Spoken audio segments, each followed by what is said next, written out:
they had to. Okay, everyone, I'd like to call the meeting to order. Everybody's ready here. We'll get started. Welcome to our El Dorado Hills Community Council special meeting on mental illness. This is the second in a series of forums that you're holding, and I know we're going to have a third one. I'm not sure how far we're going to go beyond that.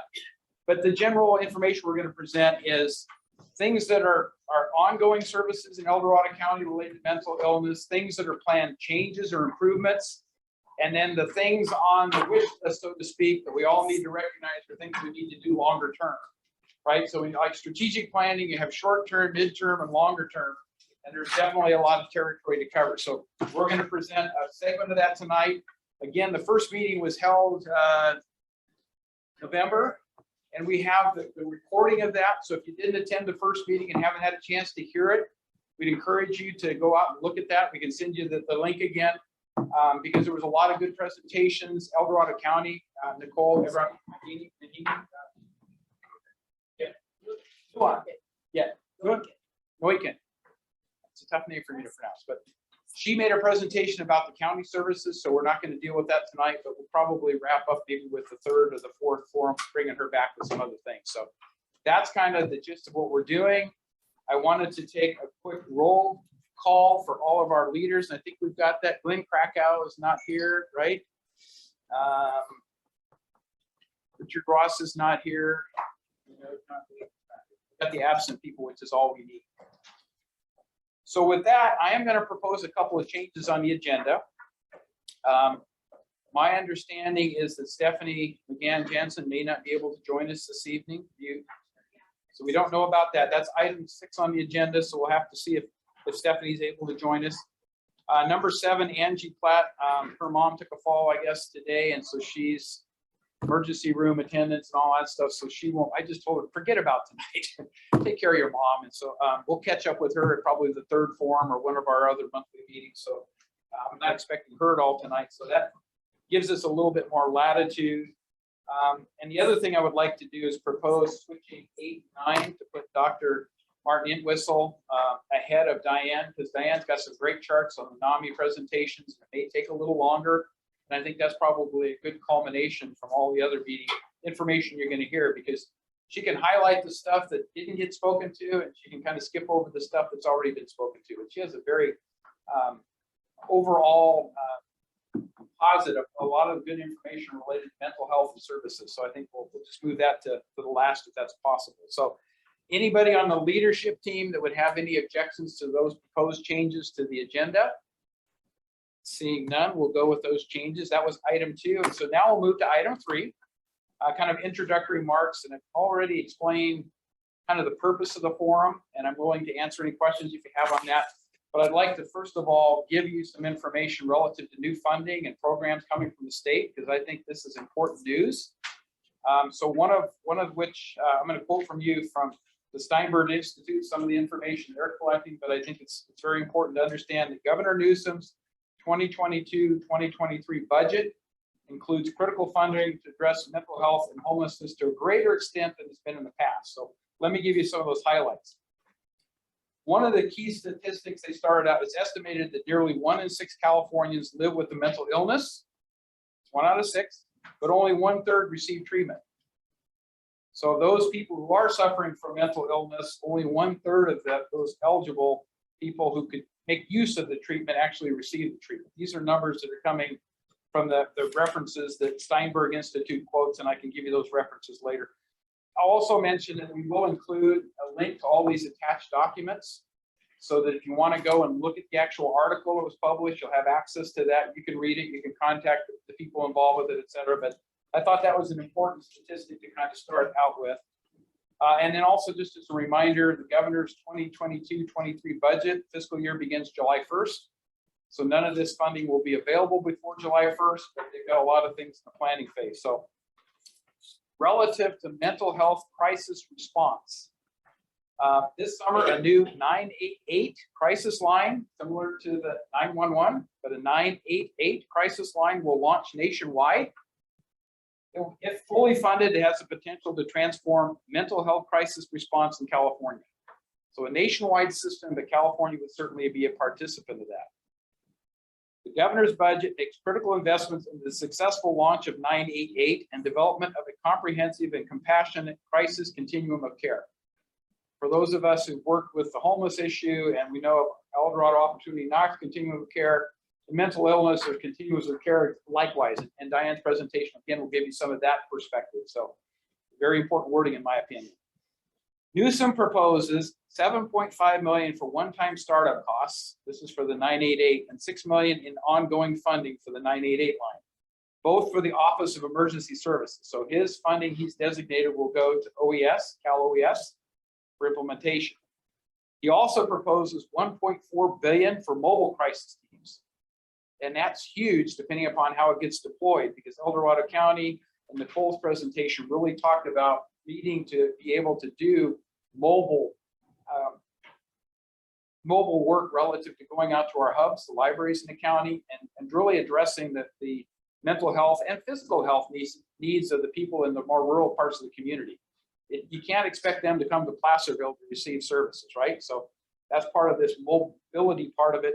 $1.4 billion, which seems like an awful lot of money, but we spend it fast. So this will allow the state to leverage an 85% match from the federal government designed to support states in the implementation of 988. So if he's putting in $1.4 billion, the feds are putting in an 85% match, then we're looking at something like almost $3 million, $2.5 million, a little over $2.5 million to be able to fund these kinds of programs. So that $2.5 billion. So those are significant things related to the 988 investment. Addressing behavioral health workforce shortage.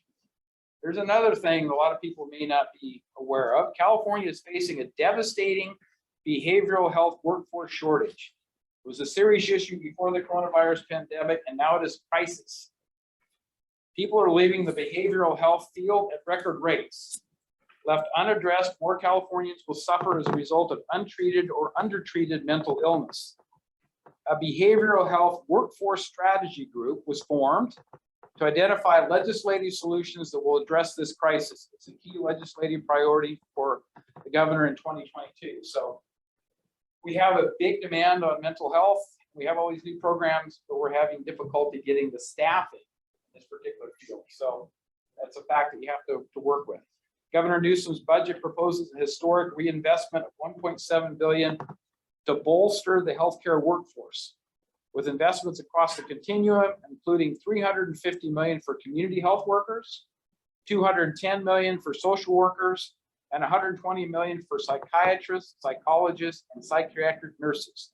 And he goes on to talk about homelessness and mental health.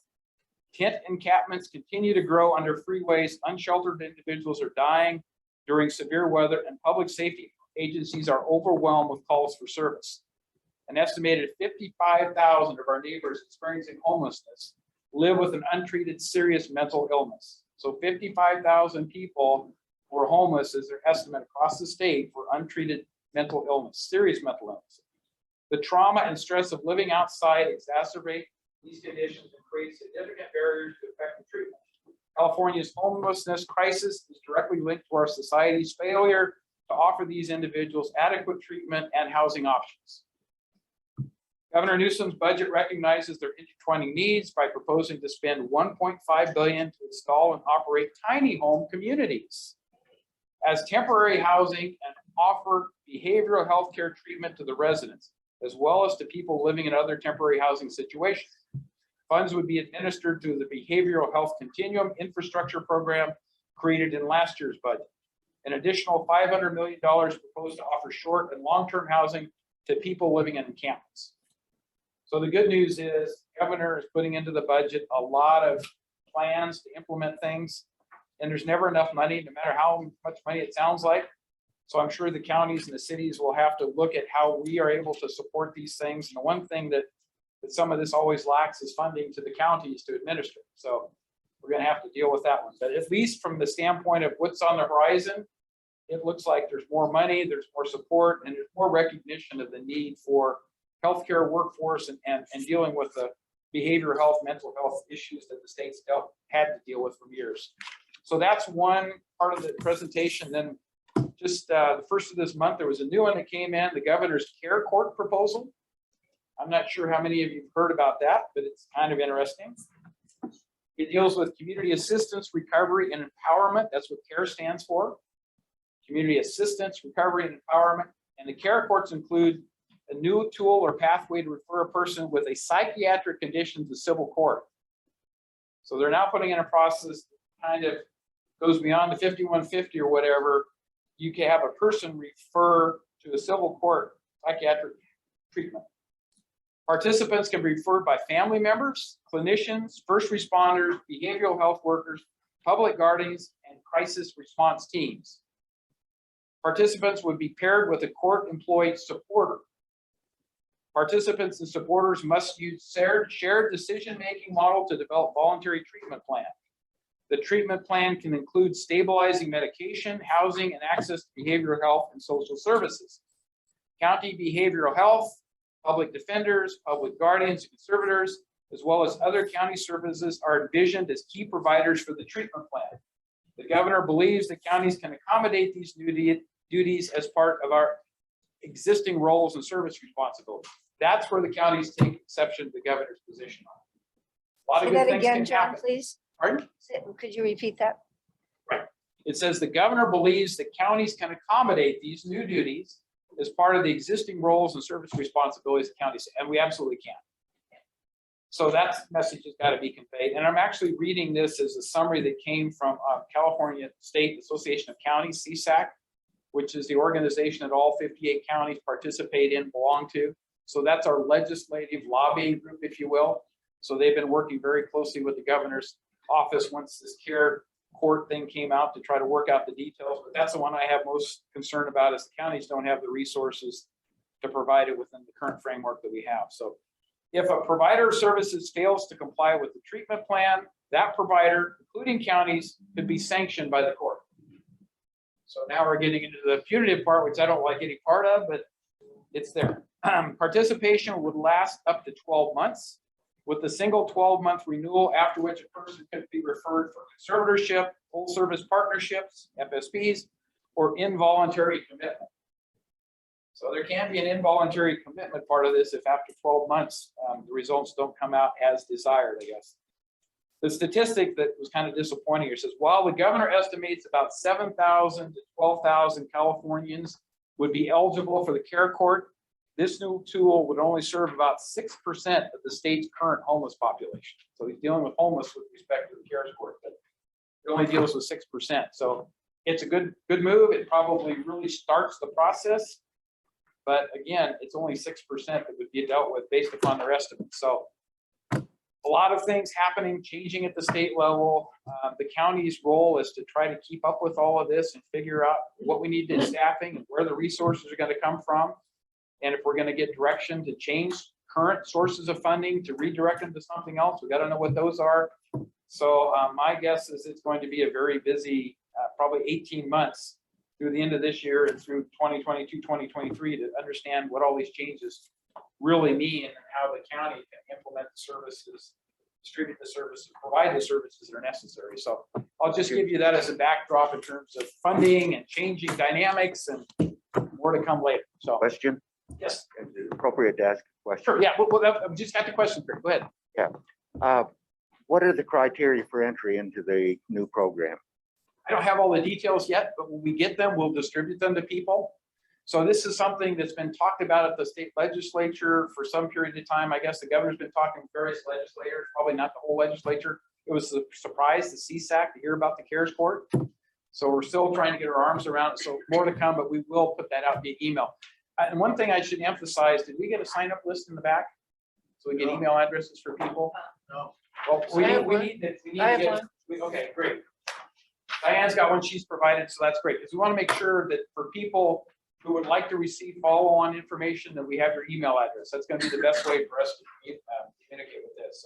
So John, I got a question. Yeah. How much money does the county spend? I'm talking about the county spend for mental health services. I can't quote your number without going and do some research, Steve. I just don't know. The number is $16,510 Okay. of a $36 to $37 million budget.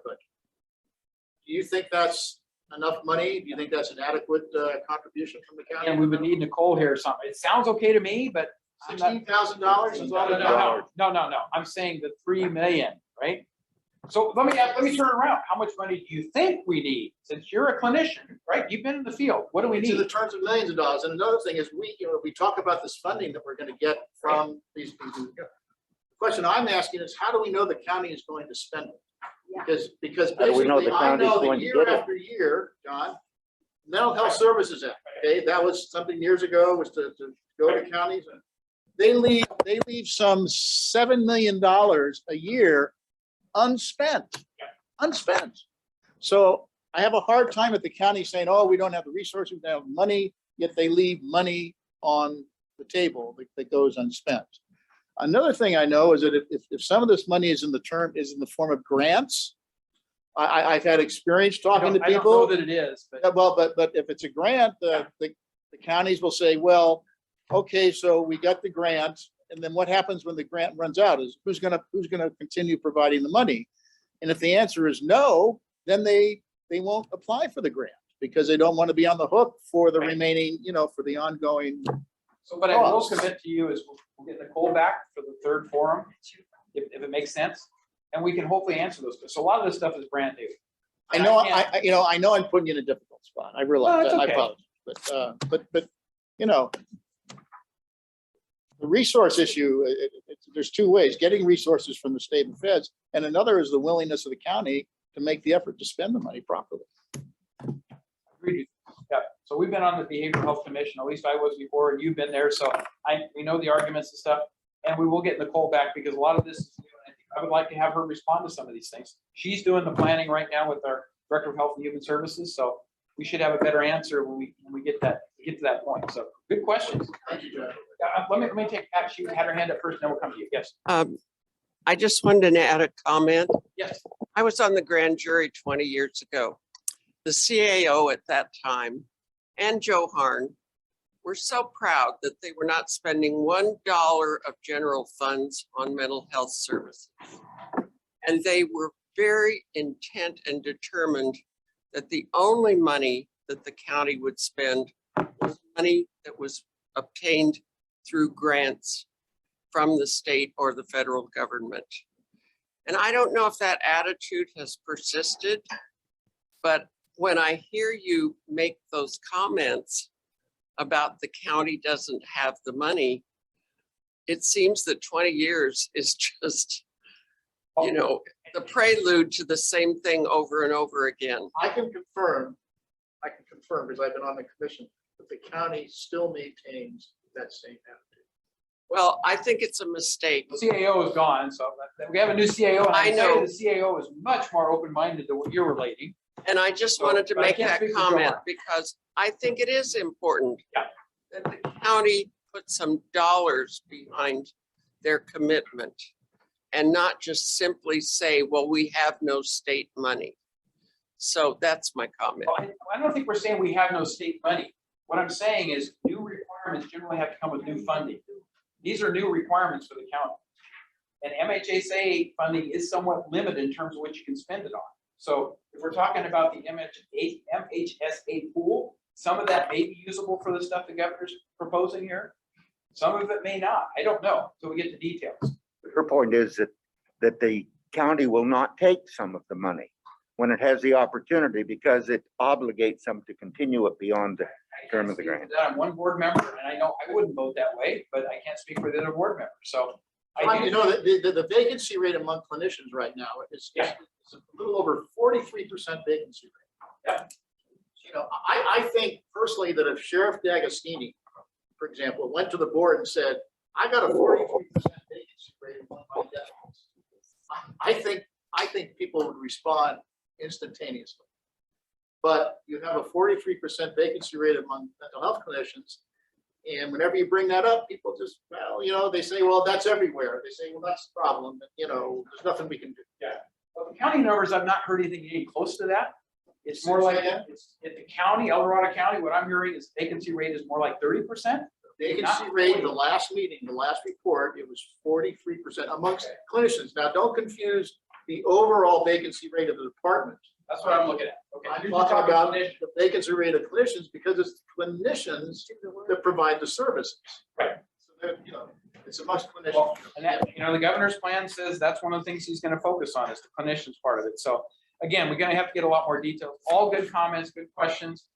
But I can tell you, I do believe that there's a little different perspective on the need for mental health services today than there was probably 20 years ago.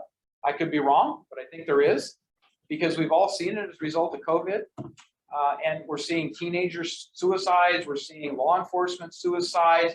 There's, I think, a better public understanding of the need today than there was maybe 20 years. Maybe I'm wrong. You know, you But I bring up sense that, so- suicide, the suicide rate in El Dorado County is significantly higher than most other counties in the state, significantly higher. I don't have the number on the top of my head, but it's significantly. Okay, any other quick questions? We got a lot of other stuff. Yes, please. On the court system, I understand that Sacramento has been utilizing some of that process already. I happen to know somebody that's been very involved in that with the public defender's office. They've even been up to the county up here and going through and talking about and showing a platform that they are using for that. So I have a feeling that there are things functioning already amongst, you know, some of the counties in the state that maybe something that would be very beneficial is, I don't know how you might meet with others at your state level or your county level with other people who are maybe doing this. But I know it's functioning, and from my understanding, it's working very well because it's taking a population that's very hard to reach and very hard to convince. So if that makes you feel a little better, it's not a new road that has not been traveled. But we just need to have the county support, even within the public health department. I hear comments back and forth about issues of personnel problems and so forth up there. So I'm sure you know that. So I know some of it. I don't live yeah, in the department, so I don't right. know all the You don't details. work there, right? Well, yeah. So Try anyway, to do but policy there. just as a comment Yeah. outside the community. I think with our behavioral health commission, those are the kinds of things that should be being brought to the surface. And Steve has done a lot of that in the past. Right. So I think we just have to keep asking, you know, what is the public defender's office engagement and working with some of the pilot counties that are running programs? The Steinberg Institute is obviously Darrell Steinberg, and he's been very involved with the city of Sacramento, a lot of things that happen down there. So it doesn't surprise me that they're way ahead of a rural county like El Part Dorado of your County. goal is to take people that might have had, you know, like a record of infractions and so forth, allowing them enough time to expunge that off of their record. Now they're employable. Yeah. Huge thing. And last comment, I understood several years ago that there was a member of the sheriff's department that actually had a truck and a trailer and was actually doing some outreach within the homeless community. Oh, hot tea, right. Yes, the hot tea. Outreach, Now, I yes. don't know if that's still It functioning. is. I think it is. So that would be a good way to build that, just as a thought. I understand the hot tea, the limitation is it's a weekday type of thing. So if you had a situation, you're shelter through overnight, sheltering and stuff. And it's a something happens on the 24-hour weekend. problem. Yeah, Yeah. right. So, Right. which is why the 988 number and those things start distributing that information. So there's a recognition that it's 24/7. It's not just, Those calls. right. On a positive note, when this Care Court thing was on the TV news. Yeah. Our district attorney, Vern Pearson, made a kind of a public, they quoted him, they had him on TV in support of it. So our district attorney he's in full support of kind of loosening the boundaries in terms of who we can provide care for in a coercive way. Yeah, he was on, he That's had good. about a 10-second spot in support of it on TV. I missed that, but that's good to hear because, I think it's an important thing. But again, the numbers that the CARES Court would deal with is 6% of the current homeless. Now, I'm not sure it across all mental health needs. So, okay. So with that is kind of, Jamie, I'm sorry. I'm sorry, I didn't mean to interrupt you. First of all, John, I'd like to thank you for all you do for the homeless. I know you're a tremendous advocate and I appreciate that. And thank you for that. One of the things that I'm wondering about though, with all the mental health, talk about mental health is, we recently had an incident here in El Dorado Hills at Oak Ridge High School. And I'm wondering how all of this can fit into making our residents who are not lily white, more comfortable living in this community, because after speaking with many of my friends who are people of color, they are frightened. And I don't, I want that to be addressed too. Is there any way that we can weave that in? To me, that's not necessarily a mental illness situation. That's more of a bias type of thing. Well, I Well, think you're it's looking not at it mental. from the advocate My side. point is, we have a human rights commission. And Yes. they are that was it. advisors to look at what are those situations going on now and make it, give recommendations to the board of supervisors as how we can basically educate and inform people on what proper conduct, civility, common communication techniques, those kind of what they are, but we can't force people to do it. And that's where law enforcement has their role, our Human Rights Commission has their role, the Board of Supervisors has their role. But to me, that doesn't lump in necessarily with mental illness. But do you have Not victims, and the ill. victims do? Excuse me. Well, they may, so. Yeah, so I don't think it's mental illness necessarily, but I do think it's mental health.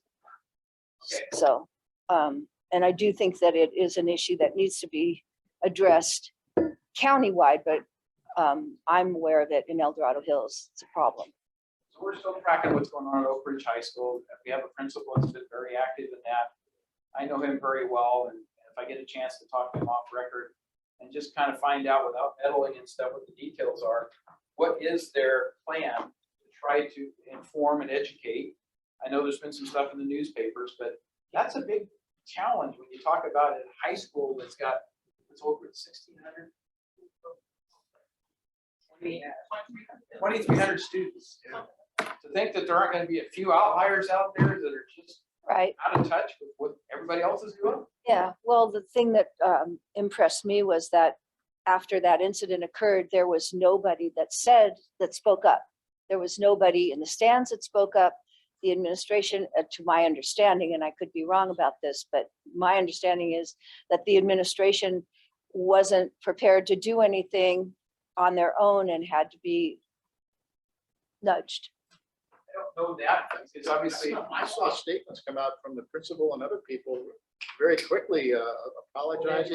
But I'm not sure anybody in the stands actually did it real time. Right, but the Yeah. administration certainly. Yeah, but anyway, so I just wanted to make sure that that got addressed. We're gonna have Sophie a chance. Okay, so I don't want to get distracted and talk about other things outside of the mental health situation. It may be a mental health situation, but it's not obvious to me. I think it's more racism and bias and a lot of other things. Sorry, Okay, pardon go my ahead, Sophie. interrupting. I mean, I think she does bring up a good point. I think we live in a really, really conservative area. There's a lot of bigotry that goes along with that, and with the incident with the football game. Imagine being that girl on the field, or sorry, soccer, football, same thing in other places. Just, it is mental health. It's degrading, it's humiliating. And I didn't see, I mean, I graduated Oak Ridge last year, so obviously I don't see everything that goes in and out of Oak Ridge all the time, but I do see on social media, I saw kids my age, my sister's age, 15, 16, 17, doing more and saying more than anything that I saw from the administration. I didn't see anything from the administration. There was a post on the Trojans 80 account, but I'm pretty sure that's student ran. I do think it is an issue of mental health, and I don't think it should be disregarded as just, oh, well, people are From racist. the victim's perspective or the violator's perspective? Both? It can be Both. both, but the victim, of course, is. The victim is the obvious one, right? Yeah. So I do But think that bullying, that's, and there's a lot of other things out there that, you know, that fit in that category too, but Yeah. this is a special situation. I agree with that. So there's more to come on that too, I'm sure. We don't have all the details, and it's really the school district that has to try to disseminate the information on that, keep people informed of what's going on, but yeah, and the newspaper article I read said a similar thing happened in 2016 at Oak Ridge High School, a little different circumstances. So the thing you have to ask yourself is, well, what was done in 2016 if it wasn't effective, or was it effective? But it lasted for 5 years and then it kind of went away. Is that, you know, that's for the school district to determine. So But there are other minority kids in that high school. Imagine how intimidated they are. yeah. And they're actually in their team. So it All seems good like a very points. strong educational problem that they need to really address. I read about stuff that goes on in Placerville, and I'm much more worried They're about. dealing concerned with the about stuff same up there, thing so. over in Concord, same exact thing going on, so. See, part of the Terrible problem is the racism and racial bias, discrimination, racial profiling, institutional racism, social determinants, they cause trauma. Trauma on the individual and trauma on the community. There's no question there. You can see by the protest. Dramatic, not just for the girls. Right. But I think feel happy and it's very stressful and then be degraded. And also sexism came into that, justifying the women now. But trauma plays a direct line to mental health. And we know this, look at the fire victims, Right. trauma Caldor, yeah. causes mental health issues. So I just wanted to see where you feel and to just to push it on to the school and see again. So it does impact mental health of the community. And I we're struggling with that in the community where it's just tolerating intolerance, tolerating So I agree with everything you're saying, Robin, but to me, if you stop the perpetrator, you stop the victim from being victimized. right. So I always look at root cause and how do you go after the root cause? I If the agree. root cause is parenting, if the root cause is education, if the root cause is it's a dare that was put out by somebody on TikTok, whatever it is, right? There's a lot of that stuff going on. I don't want to get into all those social norms that we have to deal with all the time and that social media, but if you deal with the cause, you're going to help solve the problem a whole lot more than dealing with the effects. You have to deal with the effects, right? But you got to get to the cause. And that's what I'm hoping the school district is able to look at, get an understanding of, and then share that with the community. So, Generally speaking, the cause is ignorance, and it's my understanding that schools are in the business of education. okay, I'm not going to talk schools. I want to stop this part. Of the things to talk about that are on the agenda. We know you're gonna And- call the and they- superintendent and the high school principal. There's a school board that you can go talk to as well. Will. There's an ask, you're asking him to talk to the superintendent. Correct. Thank you. I will do that, yes. I Okay. will do that. I will do that. I'm But done. Give them some time to sort things out, understand where they are. Frank has been in that role, and I imagine by the time you finish your Are you investigation. assigning Frank? No. I'm saying by the time you finish your investigation and talk to everybody that was involved with it, you end up with a totally different understanding of what happened as opposed to what some one person reported. So that's the part of the investigation. You really have to look at all aspects of it, right? Was there anyone that basically tried to reprimand the individual? Let's not go any further down that path, but there's a lot there. I'm not saying there isn't a lot there. So with that, I want to get off the platform and introduce Jennifer and her daughter, Sophie Yoder. And we have asked them to give us some self-introductions about some of their experiences with mental health and some of the shortcomings of our El Dorado County mental health services and having to go to Sacramento County to seek those services because we didn't have them available here. So I'll kick it over to Jennifer and then you can turn it over to Sophie at the appropriate time. But thank you. I won't take up too much time because I really am so grateful for Sophie being here and sharing her story. I was here at the last meeting in October and introduced myself then as somebody that's active in the community and wanted to find an issue that we could all embrace and support and try and end some of the divisive, toxic stuff that's happening in our community and in our county. And so mental health is one of the things that we thought needs to be addressed. Well, we didn't think that. I mean, I brought it to John, and thank you so much, Supervisor Heidel, for giving us this forum and this opportunity to make our voices heard. My daughter, as she said, graduated in 21, went through some severe issues with mental illness, and it kind of stemmed from school with COVID being shut down, and she was a performer, musical theater, and that kind of basically took her world away and her outlet, her emotional outlets. And then school was always a struggle, but it was intensified by COVID. Well, when we needed to work with the school to try and get some way to help her graduate because it wasn't going to happen the traditional way when they went back. We were advised to do the home hospital program, which we then had to go to the doctor to get approval. And the doctor thankfully didn't just sign the paperwork, but he actually looked at Sophie and said, "Are you okay like this? Is this how you want to live?" Because she basically just stayed to herself, and she said no. And so he goes, "I'm going to be honest." And he is a martial doctor. He said there's not a lot to offer in this county, but I do recommend Sutter Health. They have a psych center. So we ended up going, we did an outpatient program for 2 weeks. So, 30 minutes one way for 2 weeks every day. And she got the treatment she needed, came out the other side, and it was amazing. So I was thankful, but also like, why is there nothing in our county? Why are our doctors recommending that we go to Sacramento? So for this meeting, I did speak with the newly appointed trustee for the Elmore Union High School District, Brooke Van Komen, who's been very active at Oak Ridge on the Oak Ridge Foundation. And they actually opened a wellness center on campus that the youth ambassador talked about last time. Right. Amazing program initially, and it was all self-funded by the Oak Ridge Foundation. They were going to be open 2 days a week. Well, with the crisis, they ended up, all their money from the last one, September 21 fundraiser, all of that went to keeping the center open 5 days a week for kids. One of the problems we faced was my daughter didn't feel comfortable going on campus, so that was another issue. So anyways, but I know that Oak Ridge is trying, and Brooke said now that she's on the board, she would really like to take that to the whole district, because certainly it's not just Oak Ridge that has the issues. So that's going to be one of her causes that she brings to the El Dorado Union School Board or High School Board. So with that, I would just like to thank everybody for their support, and I want to introduce Sophie and let her share her story and her ideas on how to address it. Thank you. Yeah, I mean, she kind of touched on it, but I've been in and out of therapy since I was like 10 years old, pretty much.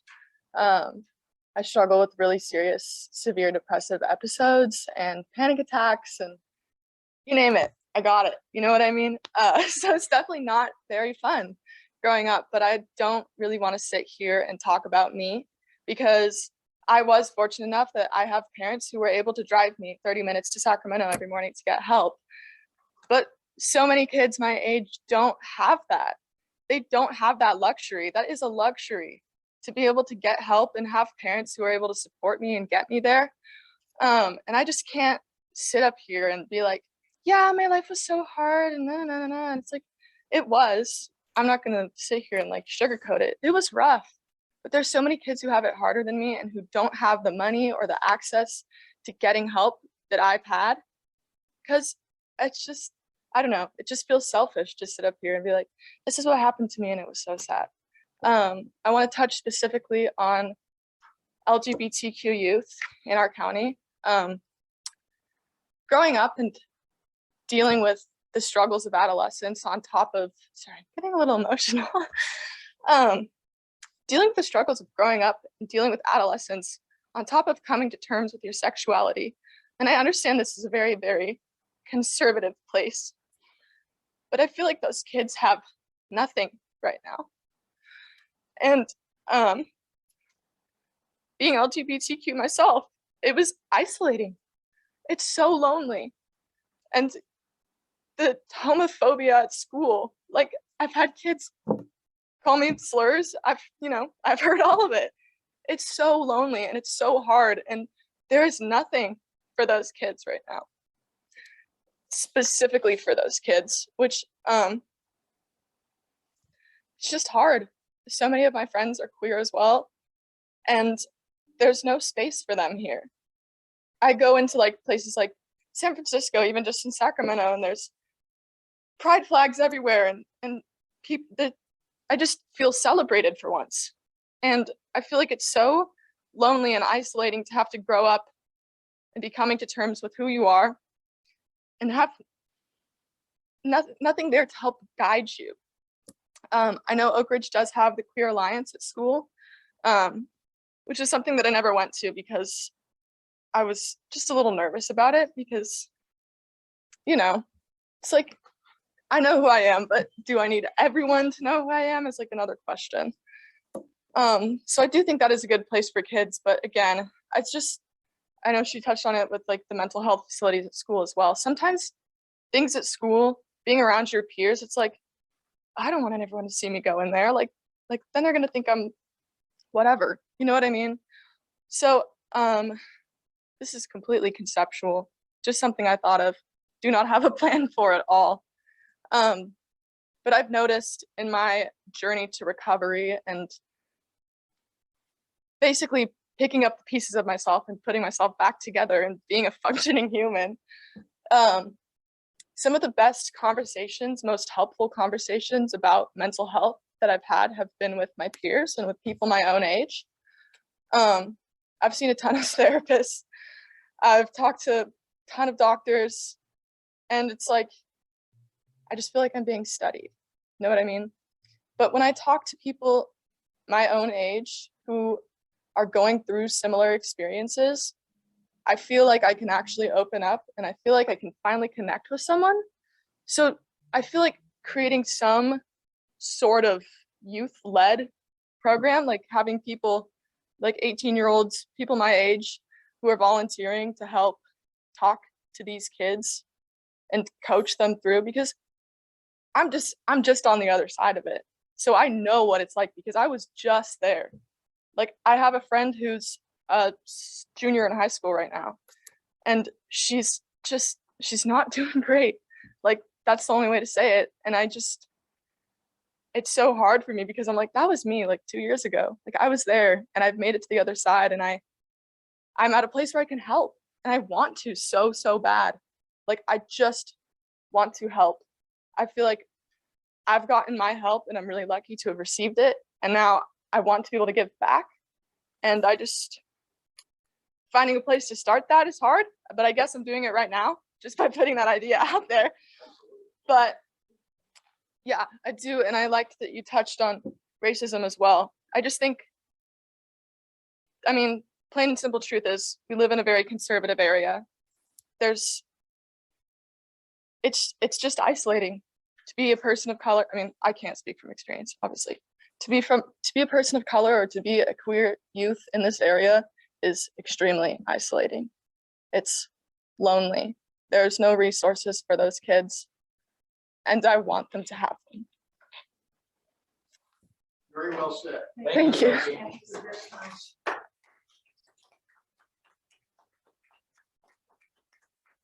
That's good. Thank you for sharing that, because I think that helps us, some of us who haven't dealt in that environment recently in schools and stuff, to better understand what's going on. So Yeah. Oh, I'm so sorry. Can I keep going? sure. I had another thing I wanted to touch on. Just because I feel like my generation of kids is experiencing mental health in such a different way. I feel like the cause of it is so different than any generation before, because we're the first group of kids to have grown up online. I have done everything online my whole life, which is a privilege. I mean, I'm not gonna lie, I use my phone so much. I love posting on Instagram, like that's like my thing. But I also recognize that it's causing a lot of problems in kids. I want to specifically highlight eating disorders. Every single one of my friends that I know either has an eating disorder or struggles with some form of disordered eating. I have a friend who tried to get into an eating disorder clinic to get help. She's been on a wait list for 6 months. It is filled with girls 15 to 19. It's horrible. And especially, I know everyone's like, oh, COVID all the time, but being out of school, being online, being on the internet all the time and seeing all these people all day and being like, oh man, I wish I looked like that. Everyone wishes they looked like someone else right now. And that is something that it's horrible. Eating disorders are horrible. And it's not just like, oh, I'm starving myself. It's like binge eating disorders, bulimia, anorexia, obviously. And I feel like there's such a misconception around eating disorders that it's like you only have an eating disorder if you are stick thin. But you can look healthy and still be just absolutely struggling. And I don't know, just when my friend told me that she's been waiting that long to get help and that she still hasn't gotten it, I just like, it's heartbreaking. It's heartbreaking because to live like that and to not get help for it, it just gets worse. You just keep spiraling. It's sorry, I don't know. But that was one of the things that I wanted to make sure was brought to the forefront, because I can't think of anyone I know who doesn't struggle with some form of disordered eating. It's an epidemic right now. It's horrible. Every single young girl I know is insecure. Everyone is so insecure. And it's so hard for people to like themselves. And I think that that just cannot go unaddressed. Thank you again. Really appreciate your candor, your honesty, and helping a light to some of us who haven't lived there, right? Haven't experienced that, because my kids are in their 30s and older, right? So different generation entirely. My grandkids are your age, my oldest grandson. So I'm starting to see that with some of the grandkids' behavior and stuff, but we all need to be aware of it. We need to understand with each generation how it changes, right? Because there are a different set of dynamics. There's a different set of tools. There's a different set of skills that are available to deal with things. And telemedicine is one of those things that's gotten a whole lot better, you know, so there's a lot of things in that regard compared to what it used to be when you had to go to a doctor's office all the time and sit and wait. So we are making advancements, but thank you again for your honesty and being willing to share this. So with that, I'm guessing we don't have any questions unless you would like to ask either Jen or Sophie questions. Do you have questions? I have a comment. So Yes. I think it's very well you made a nice clear line between harm and mental health, and harm is inflicted. Just like if it's a physical harm, a broken arm is trauma. Right. Harm on the soul, on the mind, and the future of a diverse population, LGBT, women, young women, BIPOC. Yeah. You know, it stays there and it resonates if it's not cared for, and it is harm. And part of that, there is a community, like talking about the girl with the soccer. That was a silent filled stadium. She was attacked and nothing, the weight of that stadium rested on her shoulder, and she had to bear that and go home. And that's hard, and that's gonna stay. And that's where it becomes mental health. Thank you. So I should recognize Robin. Robin is my recent appointment to our Human Rights Commission. She has a background in art therapy. She's worked with Oak Ridge High School and others. She's got a long, extensive background working at the state, various places, working with the state, I should say. So those are some of the treatment aspects. I think recognition is number one. Diagnosis, what is it that will help? What is it people passionate about? If it's art therapy and stuff, it takes your mind away all the daily things you have, and you enjoy something for a while. And if you can live with more recognition and gather self-confidence, self-esteem from those kinds of things, because you can do something really well. I think that's one of the things that we need to bring out in people. Everybody has gifts, everybody has talents, but sometimes they don't get recognized and emphasized at the level each individual brings. So hopefully we'll get better at that as a society as time goes Can on. I ask Sophie a question? Yeah. It'll be quick. Sophie, when you were in high school, did you have any place, a counselor, anybody that you could go to and bring these issues to them? Feeling that you had, you know, privacy along with it. I mean, is there nothing, years and years ago, a long time ago, I was in high school and I had some issues, and we had a system where I could go to a counselor and I knew that my issues would be just between that counselor and myself. And it helped me through some tough times. Does that not happen? Is that, I'm not into the, I have no kids in school. Yeah. So I'm shocked that there is no course anywhere or no place that kids in our high school, 2,400 kids, living in a community that, let's face it, as many are very intolerant of anybody who is a little bit out of, you know, the straight and narrow, whatever that is, that there's no place for our young people, even our older people, to go and get help. And I've seen people call trying to get into some kind of mental health care, and they're turned away and away, and they wind up in the jail uptown. So it is a very serious problem, and we certainly don't want to have kids committing suicide and suffering like you did. That's unforgivable. Yeah. I mean, I did talk to my counselor probably once, twice, maybe 3 times. And I can really only speak from my own experience, but school was just not a place where I felt comfortable in the first place. And so it's like, yes, I was offered avenues of help at school, but I was already so uncomfortable there that it was the thought of like going there to get help. It was like, ugh. Culture was Yeah. not there to support your Exactly. I had a friend last year who was in a mental health crisis to the point where I felt like there was nothing I could do for him anymore. And I was so worried that I did use the Stop It app, which is something the school has implemented. I think they implemented my freshman year, so 5 years ago, which is like an anonymous text hotline thing that like connects you to the school's officials and stuff like that. So I ended up texting and saying my friend's name, that I'm worried about him. He's in a mental health crisis. He's saying things to me that like he needs help. And so he ended up having to go into the on-campus mental health facility. I'm not sure exactly what, the wellness center.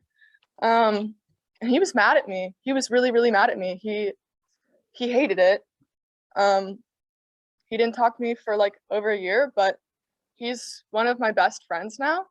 He ended up thanking me, saying that it really helped him. So I think the biggest issue is kids just aren't really comfortable at school. Like if you go there, yeah, like it works obviously, but I think it's just like giving kids the incentive to get in there.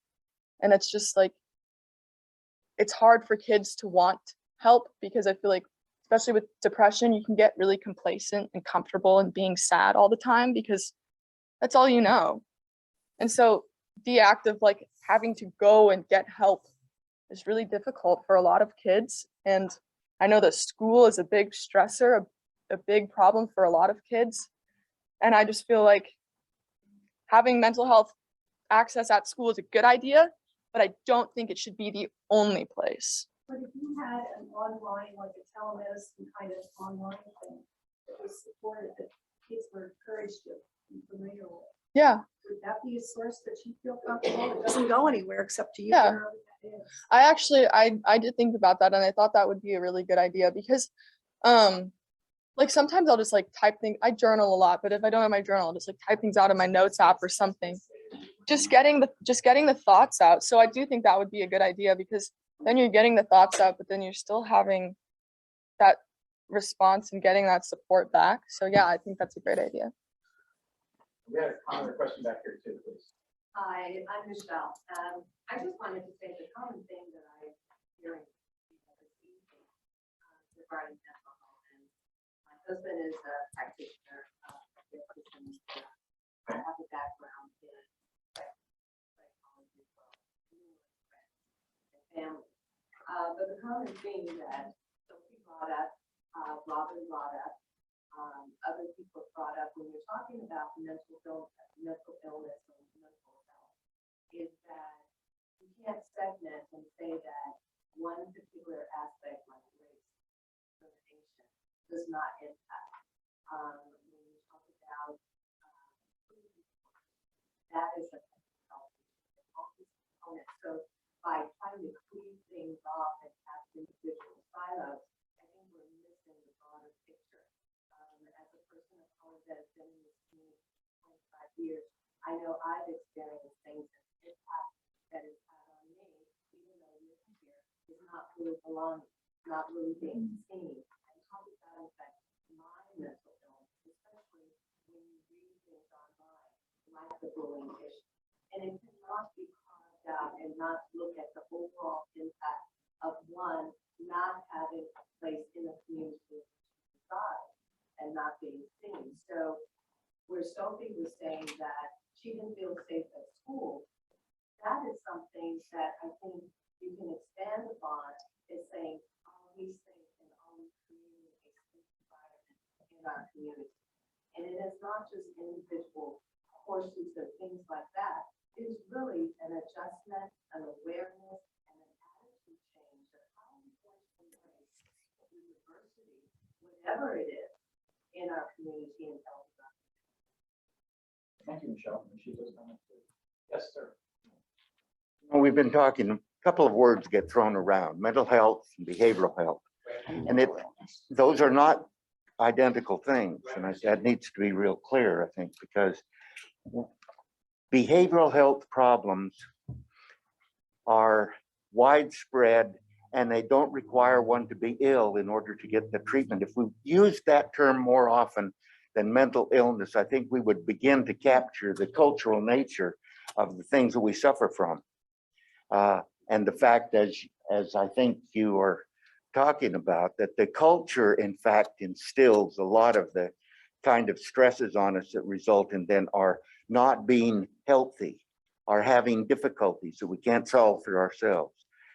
Whether or not you call illness. One other point with that, the interest in the new funding is, I hadn't heard that and I'm glad to hear it.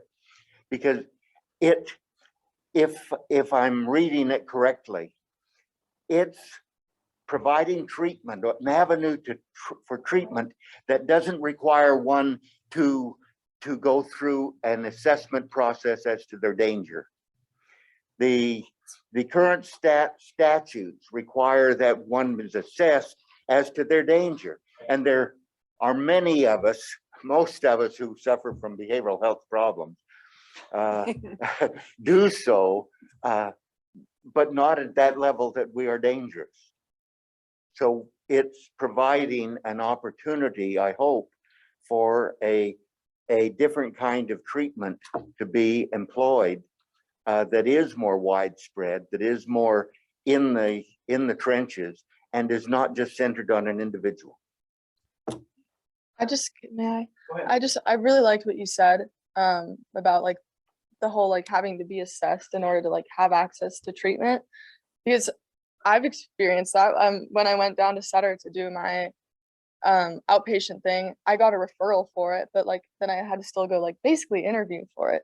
And they're asking me all these questions about, you know, very personal things. And part of me is like, I need to make it sound so bad so that they will let me be here. And I hate that because then I feel bad for lying. And it's like, what if I'm taking a spot from a kid who really needs to be here? And I'm like, I need to be here. I am a kid who really needs to be here. It should not be like the depression contest of who's more sad and who deserves help more. Everyone should get help if they think that they need it. So I really like what you said. Thank you. You opened up the door. Well, that's okay. I mean, the conversation is good, but we have to bring it back to a plan.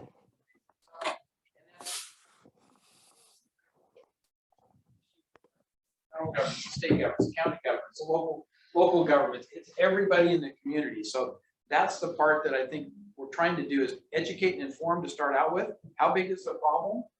What are some of the potential solutions? What is the root cause of some of this? And how do you deal with that? So like the homelessness situation, one of the things that is the first step of the strategic aspects of homelessness is how do you prevent people from becoming homeless, right? Because if you can get on the prevention end of things, then you don't have to deal with the crisis management, the crisis treatment, which is much better for everybody, including the individual involved, right? So it's the same kind of thing here. How do you recognize when there's a first indication of some kind of a need for help?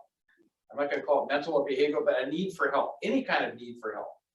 Then how do you get that individual to find the services they need if they're willing to accept them? A lot of people get in denial. We all know all those kinds of things. Parents understand the issue.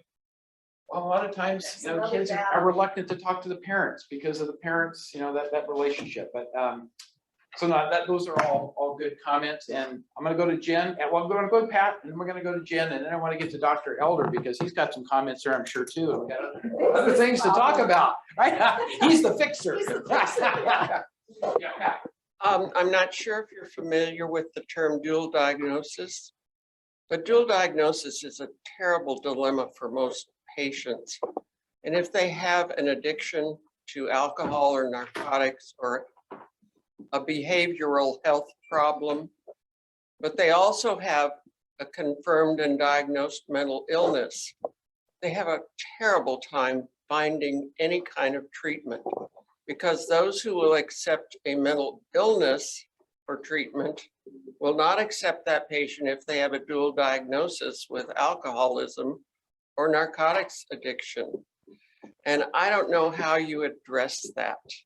I don't know how you get your arms around that problem because it is serious and it's a terrible dilemma for parents and patients to try and find services for people who have both situations, both complications.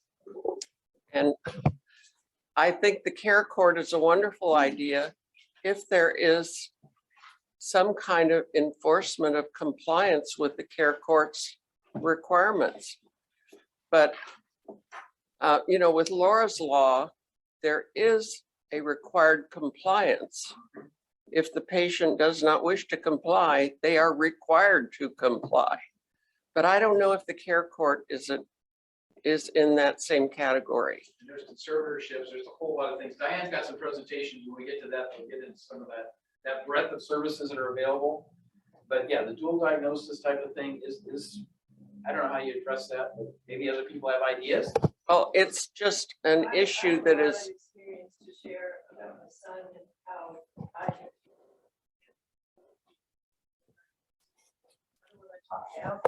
You'll get your time. yeah, I just wanted to bring that up because it is a dilemma. Jen, One of the things that I wanted to see happen in El Dorado County is some type of public-private partnership, like what SAC does with Sutter Health. And I wasn't sure how that looked, how they set it up. So that's when I reached out to Marshall Hospital and spoke with Siri Nelson.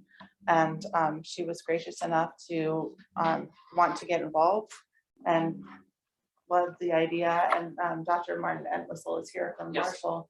So I can't wait to hear from him and hear how we can work together to bring some type of programs to the county, incorporating the needs, you know, from your perspective, from Marshall's perspective, from the county perspective, using the money that you were talking about, actually spending it on programs that are viable and that kids will use and don't just languish, and maybe draw some young talent, some young doctors to town. I mean, I know it's hard to recruit sometimes to the rural hospital, but that's why we're here. yeah, that's why we're here. That's right.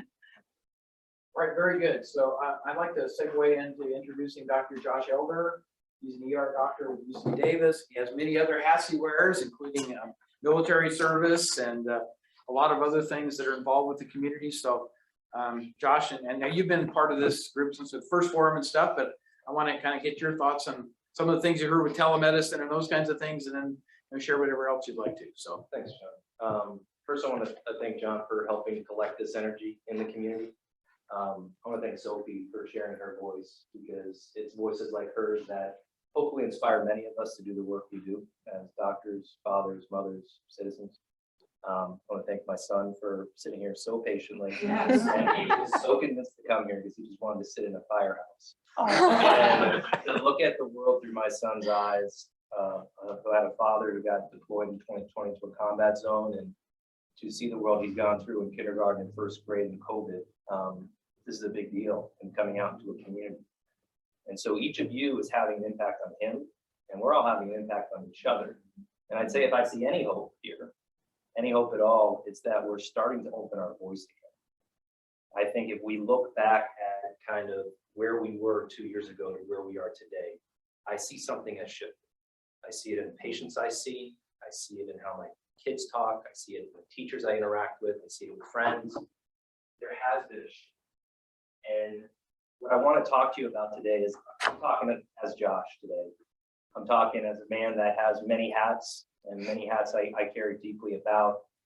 And being a dad is at the top of that list.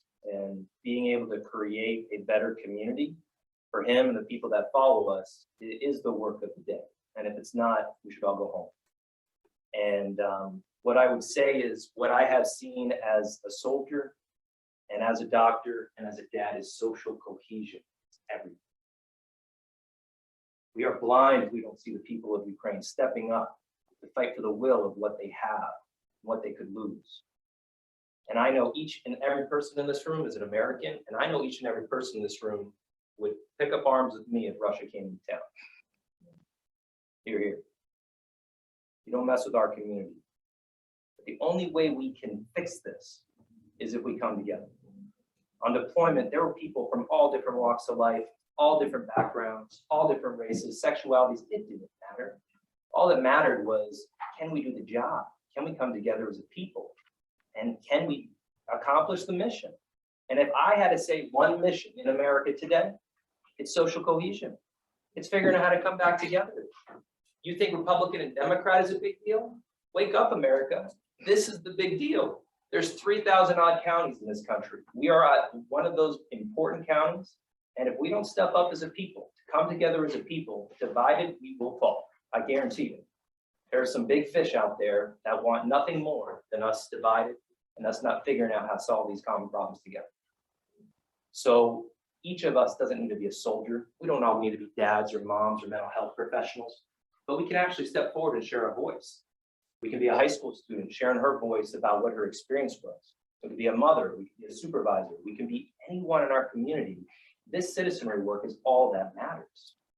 So I want to set that as like the top tier of what we're here for, because that is so important. I want to read something, part of the vision that was collectively done over the past few administrations, Republican and Democrat, is this 2030 vision of like a better future for health for America. And this is a quote from that book. Collective efficacy, an aspect of social capital and social cohesion, is grounded on mutual trust and describes a community's ability to create change and exercise informal social control.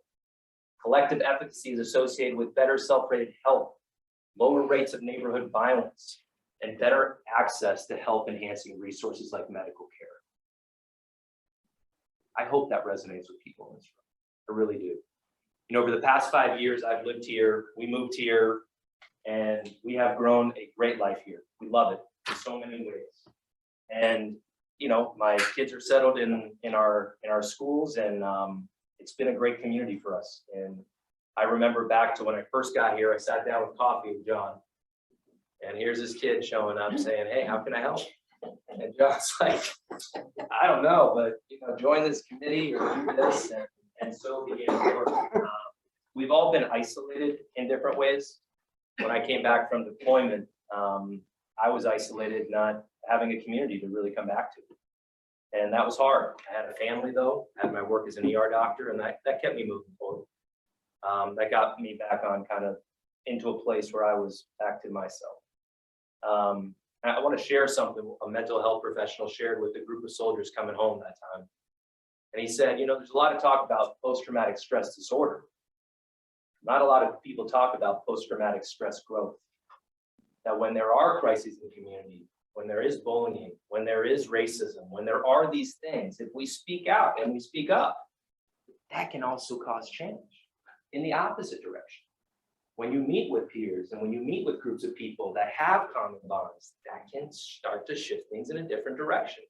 And so we all have a voice here today to say that this matters, right? We know it does. We know good leadership, we know bad leadership. It's not Republican or Democrat, it's public service. It's like, can we step forward? And I care so deeply about this work. I have to say, when I put my uniform on as a soldier, when I put my uniform on as a doctor, and when I'm a dad every day, this is the work of the day that we all care about. And that's why we're here. So I'd say if I see any hope out there, it's that this is one of the first forums where I'm starting to see people to talk about how to move forward, right? How to do the work of the day. I want to talk about a little bit about the work I've gotten involved with personally, heading up our Democratic Party here in the county. And want to also share, as I shared with John, that I'm going to have to step down soon because I've gotten a job back where I grew up in Pennsylvania, and it's going to be a tough move for me and the family. I'm a California boy in certain ways, but definitely a Pennsylvania boy at heart, growing up there. And it's going to be hard to leave this community, but I want to share some wisdom I've learned here over the past 5 years, and hope you'll take it into account as you kind of move forward with the community together. When I stepped forward in the Democratic Party to head the chair of the Democratic Party, it was not partisan to me, it was pragmatic. It was, I saw division tearing this country apart. And I wanted to figure out what are the county issues that we care about as a community that we can move forward with. And we got a lot of folks in our community hearing from their voice to figure out how to move that forward. Issues around veterans, issues around fire, issues around economic development, issues around housing, issues around mental health. Like, these are the issues that we wanted to focus on. And so we started to come up with a game plan about how we might do those things. Working with county supervisors, working with our government, state, local, whatever, get the work done that needs to get done. And I want to talk a little bit about one issue in particular around housing that we've made a lot of movement on. And I think we have a lot of movement to go, but I think mental health is so intertwined in this. It's intertwined in all these issues, veterans, economic development, the policy around housing. It all includes the same lens of what we're talking about today. I want to give a shout out first to Martin Entwistle, Associate Chief Medical Officer of Marshall Hospital, who was instrumental in a lot of this work in the development of public outreach efforts for the community plan to prevent and end homelessness. And as you all know, increasing the availability of affordable housing is just instrumental to the range of mental health needs that we have. It's important that our civic leaders and our public leaders, our business leaders, faith leaders, all come together to figure out and look at this long-awaited community plan to prevent and end homelessness in El Dorado County. The plan is a practical and well-thought-out pathway to make some real progress in short and medium and long-term years. And there's a copy available at edokcoc.org. I want to talk a little bit about this because while I hope that I beated the drum a little bit to get your attention, it's John and the rest of the community leaders and servants like yourself, servant leaders, that are stepping forward that are going to need to figure out actual policies. It's one thing to share our voice, it's another thing to come up with a policy to move some of this forward. So this plan provides some goals and strategies tailored to El Dorado County based on community feedback and best practices. And it lays out a set of 4 goals. And I'll go through these one by one here. Goal 1, stop homelessness before it begins. Prevention. Yeah. Prevention. Goal 2, increase access to housing for all El Dorado residents. Great voices in our community. Frank Porter's leading up so many efforts in our community making this possible. Goal 3, increase access to homeless emergency response services. And I know John's talked about this at length. We see this as a major crisis in our community. Goal 4, partner across El Dorado to build collective solutions with suggested strategies and action plan along with short, medium, and long-term metrics. And, at the end of the day, I urge all of you to become familiar with this comprehensive plan because it's actually something action-oriented. I think there's a lot of discussion today, a lot of ideas. This is a rubric that we can move forward with. And the last thing I will share with you in the remaining minutes, a minute or two, is the job I took on is to lead this community to head up the 3rd largest integrated health network in the country around providing virtual and digital health. It's this new domain of access to health resources. And I'd say rural communities like ours and resources that are hard to get, like behavioral health resources. There's a lot of opportunity in the near future to demand virtual appointments, telemedicine appointments. They are not a replacement, but they're another additional framework of access that we should and could leverage in ways that we have yet to really understand. I've been dedicating my professional career to this over the past decade. I've seen tremendous change. We are just at the beginning of an advent of opportunity there. I'm going to head up a system that's going to provide this type of resource to 6 million people. We have a county that can figure this out. We got 300,000, right? So I hope that our work collectively here inspires the work of each of you to continue fighting for this. And thank you.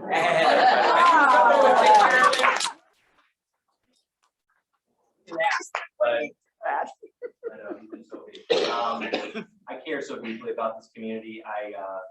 I put a lot of love, sweat, and tears in this community. I've fought for this community, both as a soldier and as a doctor and as a dad. And it's hard to say goodbye. It's very bittersweet, I must say. And I know I talked to John earlier on the phone today. And it's hard to say goodbye, but it's a great opportunity for my family. And we will be back. But I will continue to watch, and I will watch closely to see how you as a community now will come together to figure this out. So thanks, John. Thank you, Josh. Questions or comments for Dr. Elder? Well, all of them.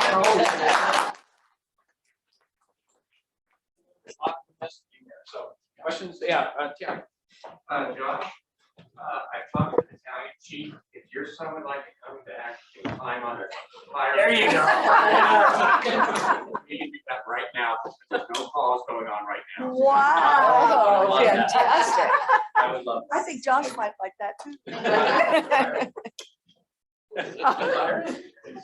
Not right now? He said in a few minutes. In a few minutes, okay. Few minutes.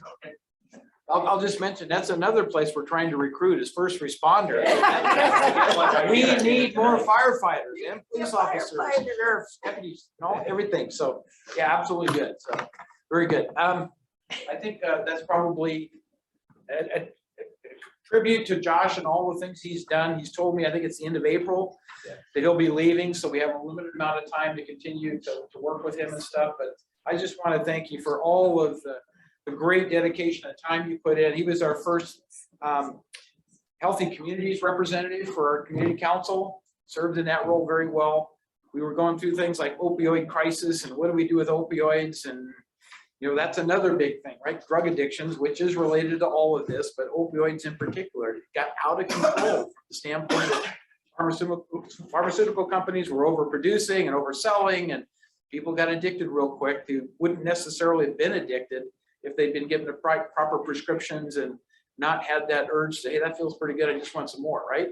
So all of those things played in it. But Josh, from a personal perspective, thank you very much for everything you've given back to our community, our country. God bless you for your service, and hopefully we'll be able to stay in touch at some level when you get relocated back in Pennsylvania. I don't. In the winter months, have an extra bedroom. We're flying back to visit that.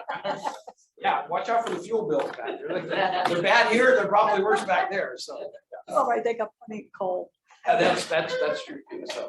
We have Okay, so at this point, I would like to move to Dr. Martin Entwistle's president. And Martin, can you come join us up here if you would, please? Let's put a microphone over here for you. That's where we kind of get all our panelists looking at the audience. We get the camera back there, so it's easier for people to pick up and hear you as well, so. And I'll let you do a self-introduction because there's a lot of things you've been involved with, including our project Room Key that's up in Pollock Pines. So just give us a little bit about your background and then share what thoughts you have. Yeah, a lot of different things, and thanks, John. Thanks everyone for inviting me, and I'm humbled by the speech subject. That was very moving. Thank you. Josh, what a background there. You sure you've got to go? I'll be back after you see the fire exit. Don't worry. We hope. So I'm Martin Entwistle. I'm the Associate Chief Medical Officer at Marshall Medical. I'm also the Vice President of Population Health. So in that, I do a lot of work out and about in the community, bridging our services within the hospital, in our clinics, and what's going on in the community. I'm going to focus just now on kind of painting a picture for behavioral health, mental health services, and substance use I want to touch on as we see it from Marshall. So I think the first thing to say is that it really is an insufficient patchwork of services of many people trying to do good things, but it's largely discoordinated. And that's one of our problems. We have resources, we don't coordinate them as well as we could. And those are just some of the issues that we face. So sad to say, one of the functions that Marshall performs is crisis management. When individuals get into an extreme situation and they arrive at our emergency department. And day in, day out, we will have quite a number of folk that are being managed for a behavioral health, a mental health crisis. Sometimes it's drug related, sometimes it's absence of drug because they are not on the medications that they should be. Sometimes it's suicide, it's some other situation. And those individuals will often remain in our emergency department 24 hours, 36 hours, whilst we try to work out how to place them, because we are not a psychiatric hospital. We don't actually have inpatient psychiatric facilities, nor are there any in this county. So for that individual in crisis. A couple of months ago, I read that did Sacramento open a 117-bed facility? It has, it's in the process of getting that up and going. So it's still the process. They've started, but they're not, I don't think they're fully staffed or fully bedded yet. But of course, that's it for Northern California. No, I exaggerate, but the pressure on them will be tremendous. So there's one situation. We're trying to manage individuals in crisis and doing the best we can. We have a number of things that we do in that situation. We can hold the individual. We'll try and place them if they need it in a psychiatric facility. We do have a psychiatric hospital facility, which is on Spring Street, which is managed by the county, has a small number of beds. It's short-term crisis management.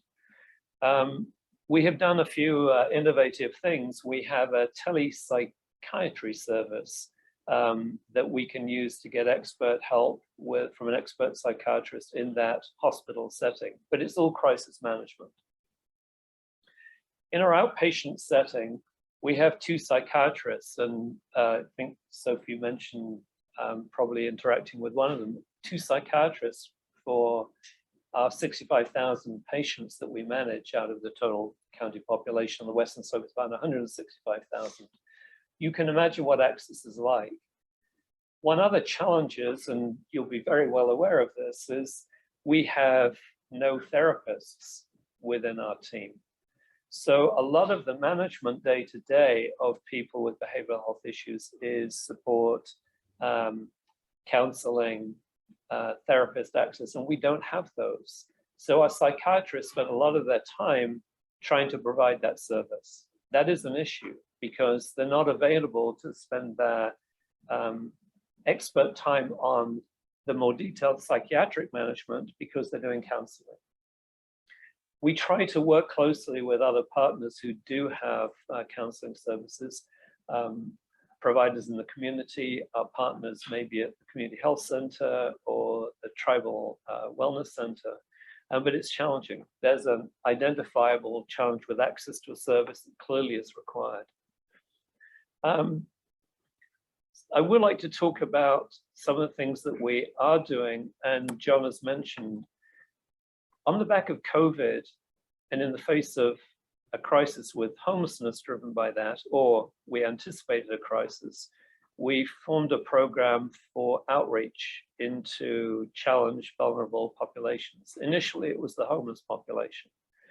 And at the time, because the county was short-staffed, we were essentially running the county's program during COVID for COVID outreach. But it gave us a great opportunity to develop a program to identify more vulnerable individuals, not just homeless, those at risk of homelessness, and of course, people suffering from behavioral health issues. What we've identified is how vast this issue is. I think we all know, we all suspect about it. But say in the homeless population, when we go out and count the homeless population, we've just done another count. The last one was about 620 individuals. But the problem is way bigger than that, because so many of the individuals, as we see in behavioral health challenged areas, is that many of the people are living in plain sight. They could be your next door neighbor. In the schools, they could be your friends and colleagues. You've talked about it. Those folk that are close to the knife edge because of what they're facing can easily get tipped the wrong way. We're not identifying them as in that group of people needing services right now, but they're only a step away. Again, you've identified that. So our outreach program has been designed to try and meet people where they're at, to actively go looking for the people who have got needs and then provide the services to them. And in situations and in manners that will gain engagement. So if I use, and this is pejorative, so I apologize, but you expect a homeless individual, give them an appointment to go and see a primary care physician at 2 o'clock tomorrow afternoon to be managed for their high blood pressure. Are they likely to turn up? Not really. That's not the biggest priority in their life, which is today it's snowing and I'm cold and wet and I need a meal. I really don't think going to see a doctor at 2 o'clock in the afternoon is going to happen. And so we have this expectation that we provide these services that are inadequately set up for the needs of the people we're trying to reach. So as Josh has identified, we've got to think differently, think creatively. We've got to get out of our own silos, the way we think, and meet people where they're at and be more creative. What are we doing? Well, we really have all been knocked sideways by COVID and the Keldorf fire. I think we were further advanced probably 2 years ago with what we were doing for plans around behavioral health. And a lot of those have gone sideways because we've all been focused on these other issues. And I agree with the comment that we're just beginning to pick that up. It feels like I'm just beginning to make some steps back to where we were at. So key things in that are, I think it's really important that we do identify the services that do exist and how can we make better use of them. So for us, that means talking with our partners at Community Health Center, at County Behavioral Health, and say, how can we coordinate better? How can we partner better to make use of just what we've got? Now we need more. So the next thing is, what does more look like? And how can we get it resourced? And so the county's plan for advancing behavioral health that's ongoing right now is really important, as is the continuum of cares plan for ending homelessness. Because without the ability to house people, we're going to drive more of this problem. But also the people that are experiencing homelessness are the people that also need help for substance use, obviously the chronic conditions, but behavioral health. So to me, it's a two-way street, if you will. If we provide appropriate housing, we can help the problem. If we do that, we can also identify people that do need help and services. And so it's a virtuous circle, if you will, if we get involved in that activity. Right now at Marshall, we have a real challenge with discharging people from the hospital that either have behavioral health issues or homelessness. Others fall in that category too. I'll make a story up. Now we have Bill's just come into the emergency department third time in 6 weeks, has recurring pneumonia and has behavioral health challenges on medications. So Bill doesn't need to be admitted to the hospital. If we put Bill back out onto the street, what's likely to happen? Bill's going to be back within probably 3 days. He won't have his medications. He won't be taking them. His pneumonia's recurred. His behavioral health issues have recurred. We could place Bill in a house, I won't call it a shelter, but somewhere where we know where Bill is, that can help him get back on his feet. We can make sure he's got his medications. We can make sure he's taking them. We can deal with some of the issues, the social and support issues that we weren't able to deal with in the emergency department because that's not what it's geared to do. Have we got a better chance of sorting Bill out and getting him onto a different track? Now, sorting Bill's longer term housing issue is a very different issue, but at least we've got a chance of getting Bill into some form of stability that makes it easier to deal with these other things. We've been talking with the schools, so it's of great concern, the level of stress and behavioral health issues as you've identified. How can we better partner with the schools? Our pediatric clinics, our pediatricians are really quite concerned about that. They're very busy. How do we support, how do we partner, how do we work on those issues? That we could provide better access to younger people for support, a place to talk, a place to take their issues, etc. So there's another avenue that I think there's a lot that we can do. And then lastly, just touching on the new opportunities with teleservices. Being able to give people access to care, counseling, support without having to visit. And we can outreach, we can support. In some cases, people need access to specialist care that we don't provide and probably never will be able to provide within this county. But we can provide access to someone, a specialist in a behavioral health issue in Sacramento or somewhere across the state, if we get more creative about how we use these services. Can we use it to help get access for folk in the more rural areas that have challenges with transport?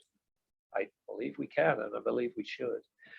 So, John, there's a lot of things that we're looking at right now. I think the only solution, as Josh said, we have to partner. We have to work on how we can better use our resources. Who's going to do what? How do we collaborate? How do we fill the gaps? So I'm excited about the opportunities for the coming years. It's going to be hard work, but I believe we can do it, and I believe we should work on it. Very good, thank you. So questions or comments to Dr. Whistle? I guess I have one I'll start with, and that is recognizing the county's Health and Human Services Department, Marshall Hospital, and those relationships and the community health centers, as you've mentioned. Are you aware of anything like a strategic plan that we just got for our homelessness situation that would tend to bring that all together? And maybe Steve is, I've just not seen something at a strategic plan level. I've seen operations analysis and needs to fix things and new approaches, best practices, those kinds of things. But do we really have a strategic plan so that everybody, and Josh even repeated the 4 major categories in that homeless, but do we have the equivalent of that in behavioral health, mental health? I don't believe so, John. So Okay. that, the county behavioral health has done a fairly extensive analysis. You've probably seen it. Right. Challenges. Yeah, Steve's in it too. We sat down with through some Yeah, of it. I'm very familiar with what you're talking about. But it's not a strategic plan in the Right. way that has been developed just recently for ending homelessness. So that is a gap. It's something simple, clear, action-oriented would be beneficial. So I'm a big proponent of strategic plans because you start with a vision statement. Where do we want to be when we grow up and really achieve the kinds of things? What's the mission? What's the near-term things you're going after? And then a set of goals. But then along with that comes metrics and accountability, right? You put people's organizations or names or co-partners or whatever associated with those things, and you find out that they're really starting to happen if you have the metrics to measure what is your progress. It's right like running a project. Though, John, is the will to do it. The will. Don't have desire, will. We were able to get an EDOC strategic plan. So that tells me we have the political will to do it. We have the support from a group of enthusiasts, right? People who want to see that happen. You're always going to have people who are complacent, people who are resistant because it's not necessarily what they think is the right answer. But I think ultimately those can be overcome. But it takes people who want to form a team to get together and talk about it. How do we come up with a plan to look at what do we need in terms of a strategic plan thing so that everything can be laid out and assigned and everybody kind of understands the framework that they can contribute to, right? What can me as an individual, what can I as an elected official, what can I as a director or a manager in Health and Human Services do to contribute to? Because I'll tell you, when we do the county strategic plan, and there's 5 elements of our strategic plan, we actually do performance reviews and say, these are the goals, but they need to be linked to a strategic plan element. You can't just go and create your own initiative unless you can link it to our strategic plan. If you want to talk about a separate initiative, great, let's bring it forward. Maybe it should be part of the strategic plan, right? But that's the way we keep the focus, and we go through that with performance evaluations. And if people have met their goals, then we know we're on the right track. If they haven't met their goals, there's things like, well, COVID, oh, by the way, got in the way and we couldn't do all the things we wanted to do, so it's going to take us longer. But that doesn't mean you abandon the goal. But you also have to recognize strategic plan is a living document.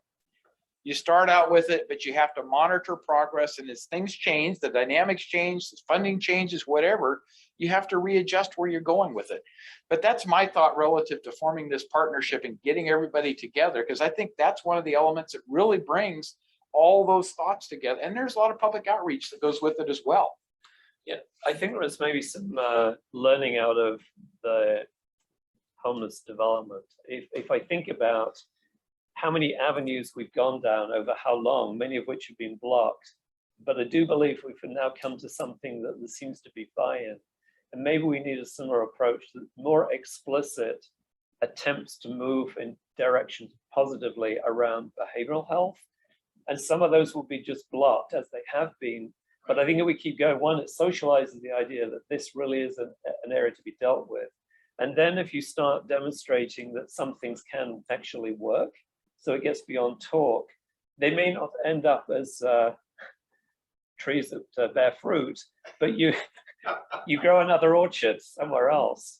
So I'm actually surprised at where the continuum of care has got to, but I'm hugely excited about it because, as you know, so many things have been blocked on homelessness, but we seem to have arrived at an avenue, and I think we could maybe try the same on behavioral health. Let's do some things and just take the brickbats and keep going. So maybe some parallels. In our case with the EDOC COCSAR, because I've been involved with that for 4 years now.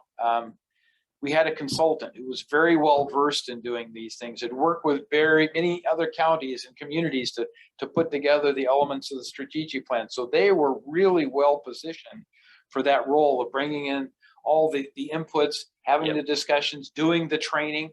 I don't know if we can identify somebody in equivalent capacity within the behavioral health, mental health spectrum, but if we could, that's the kind of thing I think we need to focus on. And then we need to come up with the resources to really make that happen.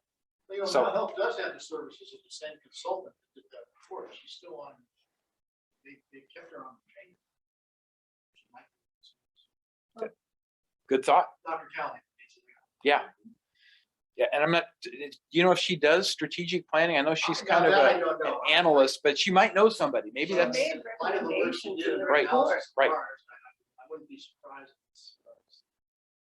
But if we took that approach and put it into a framework everybody can kind of understand and create the connectivity, the messaging of why it's so important for some of these things, then I think we'll see a better receptiveness from the elected officials and the general community to get behind it and support it. Because I think they need a picture, because nobody understands this very well unless you live it, right? If you're a clinician, if you're working in it as a profession, it's part of your daily activities, you understand it. But for most people, even the terminology, we found that with the homelessness, when you start talking about, well, what's permanent supportive housing and what's temporary sheltering and, you know, all those kinds of things, everybody has a little different interpretation based upon what they think it means versus the way HUD or somebody's defined it. And those are different. So it's the same kind of thing, getting to the point where people understand what is the difference between behavioral health and mental health. They're not interchangeable, right? They are totally different. But a lot of people, I shouldn't say totally, they are related, but they're different. But a lot of people don't understand the lingo. They don't understand the connectivity. But the thing that I think is common here is that continuum of care. That's the thing ultimately you have to create, right? Everybody working together, and it's a process that you go through. One thing hands off to another. You need a roadmap, so to speak. And again, we got that out of the strategic plan. So that was just a thought. Maybe we could pull on that a little bit at a later session and discussion and stuff. So yes. Just quick on a different question. I work in different realms and I have experienced a lot of different people doing lots of different things. Looks like everybody is trying to do something, but making a more cohesive effort where everybody knows what everybody is doing. Seems like my world of business, that was where you get your success. I remember hearing, and I've talked to, I know Josh Bloxham very well. And Josh and I have spent many times sitting over whatever and talking about it, Starbucks usually, talking about a campus affair, campus setting, sort of, I always relate it to like, where there is an intake for people that are having issues. And it doesn't have to be just mental health. It could be housing, whatever. All that seems to be very sort of together. And I'm wondering, at one time, there was some thought about doing that, which puts if you have a campus that puts a place where people are focused on some of these things, it could even be regional, maybe not just El Dorado County. We're going to have a lot of new medical things being built. Isn't there something in the other sort of over here between El Dorado County and Folsom in that area? So there are going to be things happening down in there. I just wonder if we could pool some of this and set up a campus where people can come in and there is somebody directing people, whether it's this kind of a mental health issue, or it is a drug, or it's an alcohol, sort of like a Mayo Clinic approach, where part of it could be housing. You could even structure housing where people have a safe place to live. You have people working with all these people that are focusing through this. Now, maybe this is just too big a goal, but it seems like it kind of focuses everybody on success and gives people that are having problems. I know family members in my life where they've had a son went to Marshall Hospital, totally out of control. After 13 phone calls, he was rejected out. I don't know what happened, but he did not get any help. He wound up back on the street driving around after 13 phone calls to the sheriff's department, which was definitely a call for help. He wound up in jail, and now he has a record, and he's trying to expunge that by being a good boy, which is very hard for an 18-year-old who's now left the nest and is on the float. So I'm just wondering if any of that still and I don't mean the one up there by the jail, which discourages people that have problems to go where there are officers and people who may want to see them in jail, not out on the streets or not in your neighborhood, which is another big issue in this community. I'm sorry. It's horrendous. And how you put people in El Dorado Hills in affordable housing, I don't know where the magician is that can do that, John. We're gonna have a plan that we're gonna present here. Or two. Right next to your house. Well, you heard the governors talk about tiny homes and stuff, right? So they're not You have to have necessarily, a place to put them where people aren't going to go. recognize demonstrating. we recognize housing includes rental properties and stuff. And so there's a big spectrum there, but there's more to come on that. But back I'm to just this. new to all this. So- I was just the- invited to come and sit and listen. Right. So the one thing I think that if I tie it back to the EDOC COC stuff and the strategic plan, a navigation center is an That's it. area where you bring people in and you understand their needs and you provide them with the funding, whether it's federal funding or whatever, the social services, you provide temporary sheltering a lot of times, but it helps people understand the landscape, right?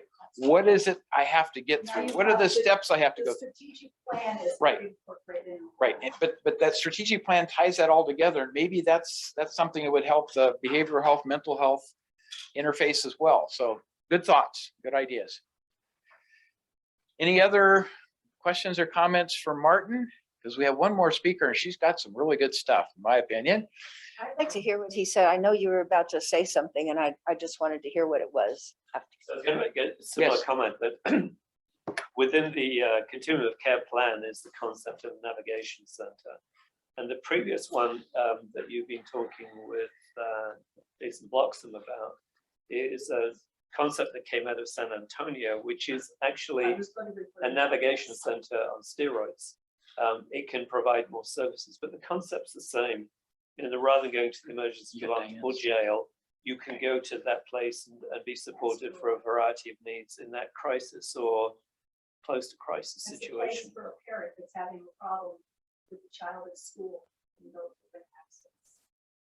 So just a comment. I think one of the reasons that we're making progress with the continuum of care is that in the past, most of the ideas have been very definitive. It's like, we want to convert the armory into something. And people react to that, which has made it very difficult to make progress. Whereas what I see in the continuum of care plan, ending homelessness, is a framework, it's a strategic framework that it's very hard for people to disagree with. And now you've got a framework agreed that you can begin to do things under. So I think there's a lesson here again for behavioral health. If you make it definitive, we're going to have an inpatient psychiatric facility on Missouri Flat Road. You can imagine what's going to happen. If we say our plan is going to include how we would manage severe crisis cases within the county, no one can really react to that. Now we can go away and work out how to do it. So I think they're going to be strategically smart as to how we get things done. How to sell it. Mhm. Although people are always going to be speculating, is it going to come to my community? Because I want to jump out ahead of it and say it's not going to work, right? So I would agree with you in general. That's your job. Yeah, so we'll navigate that when we come to. But thank you, Dr. Whistle. I really appreciate all your comments. And so with that, I'd like to introduce the last speaker of the evening, Diane Rabinowitz. She's president of the El Dorado County chapter of the National Alliance on Mental Illness, NAMI. And like I said, she has a lot of things that hopefully will tie this together and give us some additional ideas, including one of her pet projects, and I'll let her introduce it because we've been talking about this one too. So, Diane. All right, well, I was just elected president a couple of months ago, so, and I'm only been living here for 2 years, so I'm new at all this, but I'm not new to mental health. My son has been ill for 11, 12 years, and I struggled through with him through through homelessness, through being in jail, through being in failed treatment in Los Angeles. And that's one of the reasons I moved here. You know, when I moved here, I saw, oh my God, there's homeless people here and there's people on meth here. And I want to do what I can to make this place more hospitable for him. So after networking and meeting people and volunteering and learning about this community and participating in NAMI activities, I guess I was elected president. So if you could play the thing so that the slides will be big. A lot of what I have in my slideshow has been talked about, but what's been interesting to me is there are a few points that stand out. One was Josh's point of need for community collaboration, coming together, dealing with issues. And by the way, I'm like hugely impressed by all the speakers that came before me. I'm a little nervous to speak. Go to the next slide, please. Another one is, Sophie, what you were talking about regarding all of these young people who maybe have, well, they have difficulty accessing support, but they understand each other and can support each other. I think there's enormous potential in that. And that's one of the main points of my presentation tonight. So there's been discussion about the difference between mental illness, behavioral health, mental health. What NAMI deals specifically with is serious mental illness, things like bipolar disorder, schizophrenia, schizoaffective disorder, major depression, major panic and anxiety, and eating disorders. So what I see in this community sometimes, where people are blaming the homeless, but they don't realize they have mental illness. It's not their fault. It's not a fault. It's not a lack of willpower. It's not a character flaw. It's something that we need to find ways to provide support for these people. Go ahead.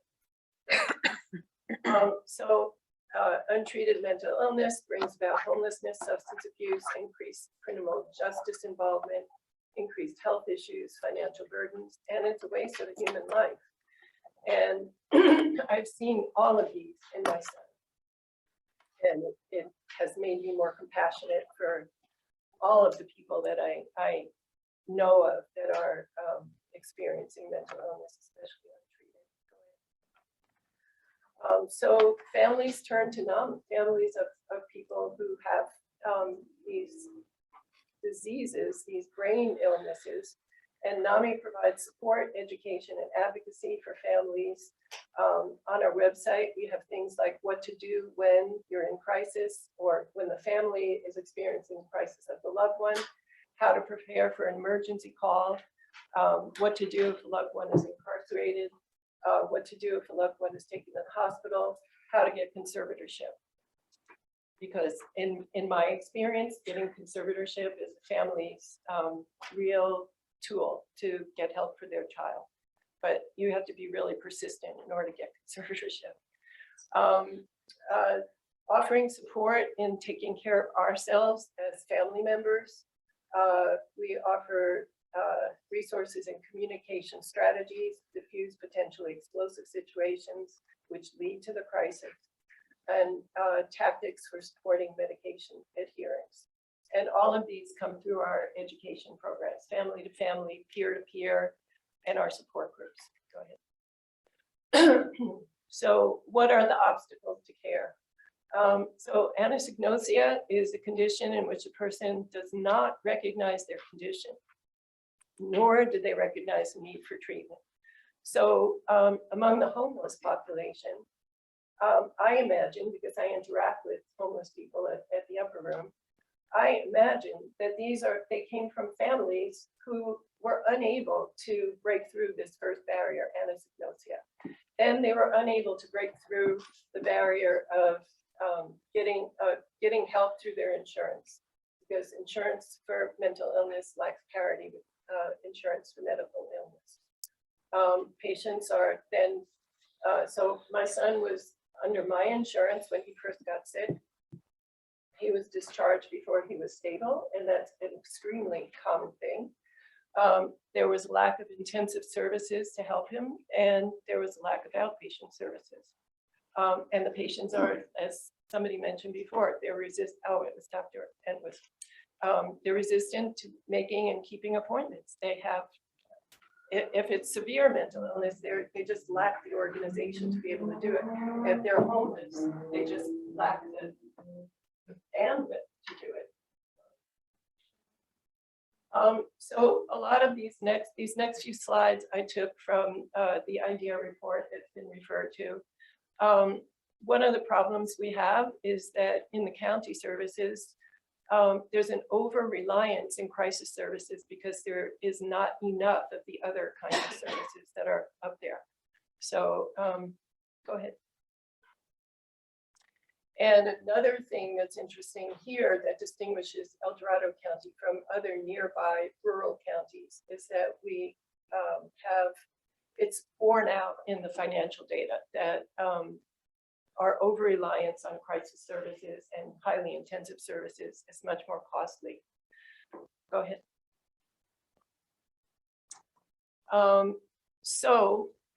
This is a direct quote from the IDEA report. But I can say that if a person has access to mental health services that meet their needs, yes, recovery is possible. And you can say that too. My son right now is in a locked facility. He's conserved by me, and he's in an excellent place, and he's gotten good medication and good care. But when an individual's access is limited and only a few individuals receive those services, it's more likely that it's going to turn to crisis and higher needs. So it's just hit the button.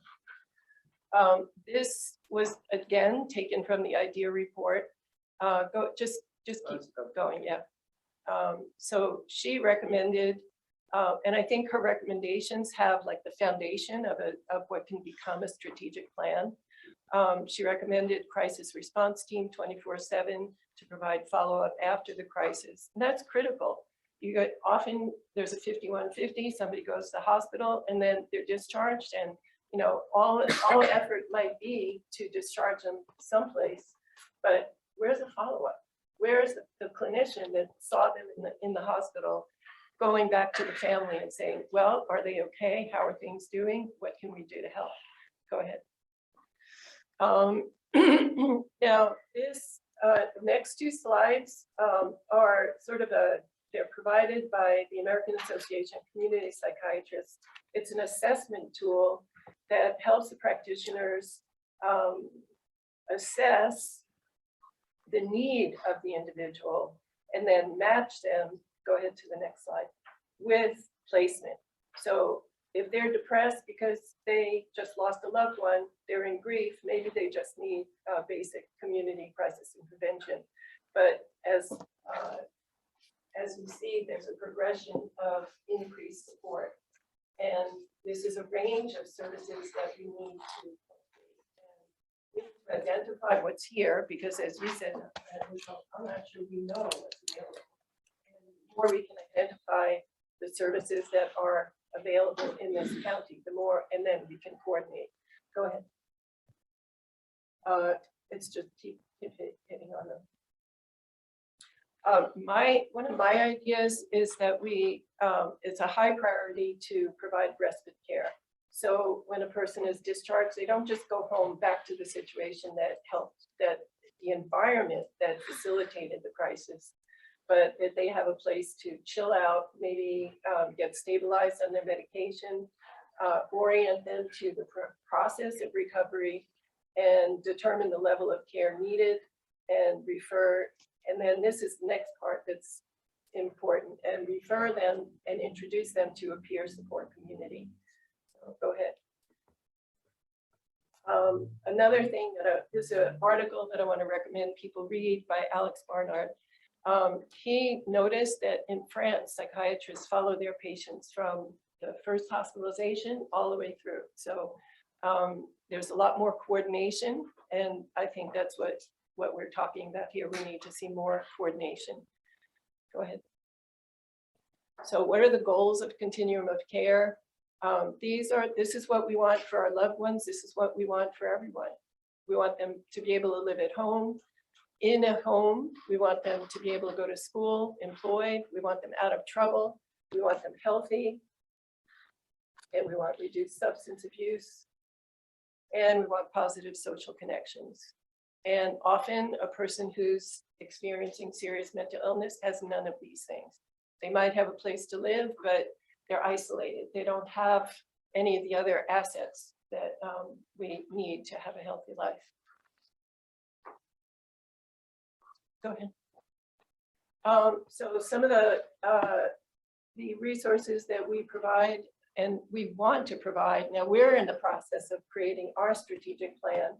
Right now we do have a family-to-family class and we do have support groups for family members, but our peer-to-peer class and our support groups have kind of diminished and we want to build them back up.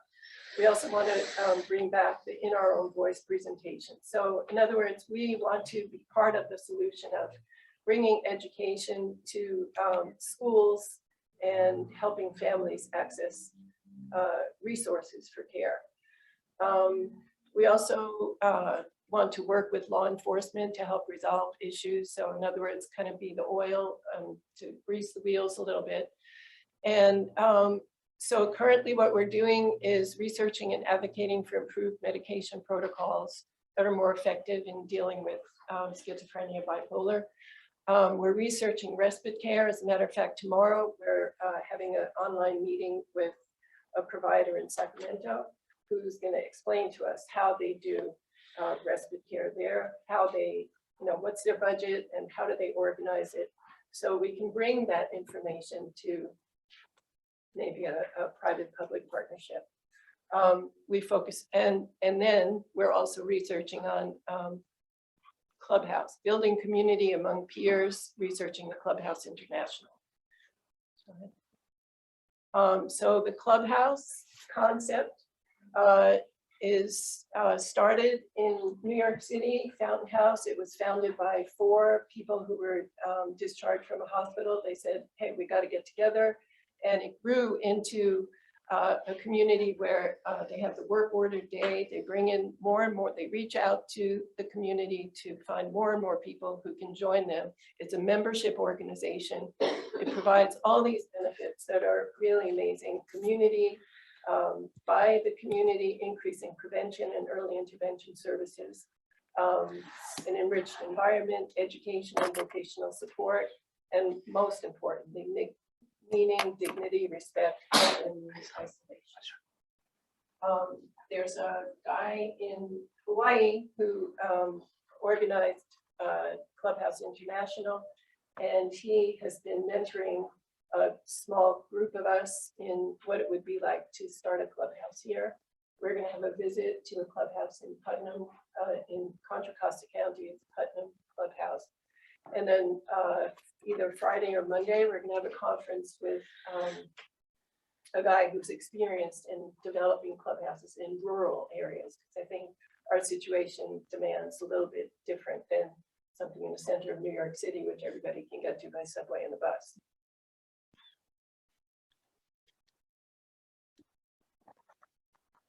Research has shown that clubhouses have higher rates of employment, significant decrease in hospitalization, or I'd say clubhouse members, reduced incarcerations, better physical and mental health, and they're cost effective. And I just came across this the other day. I put it on the front page of our NAMI website, namieldorado.org. This was founded by a guy who's had schizophrenia from the time he was 14.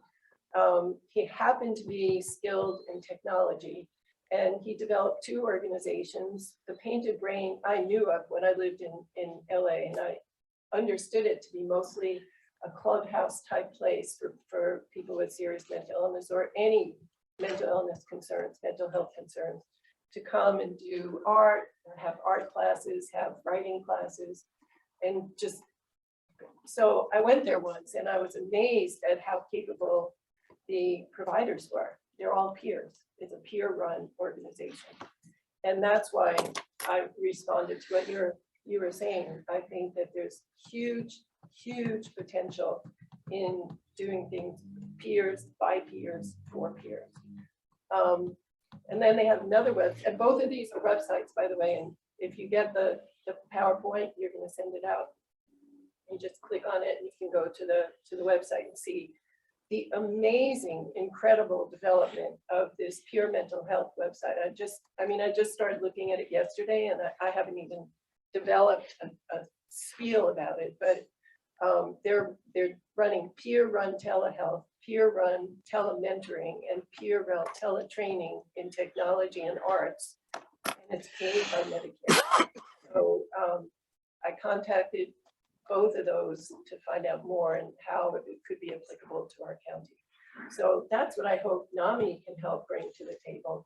And yeah, I think that's about it. Website. So I want to thank you for your attention, and I hope that anyone who's been stirred by anything that's said, that we can collaborate in helping bring things to.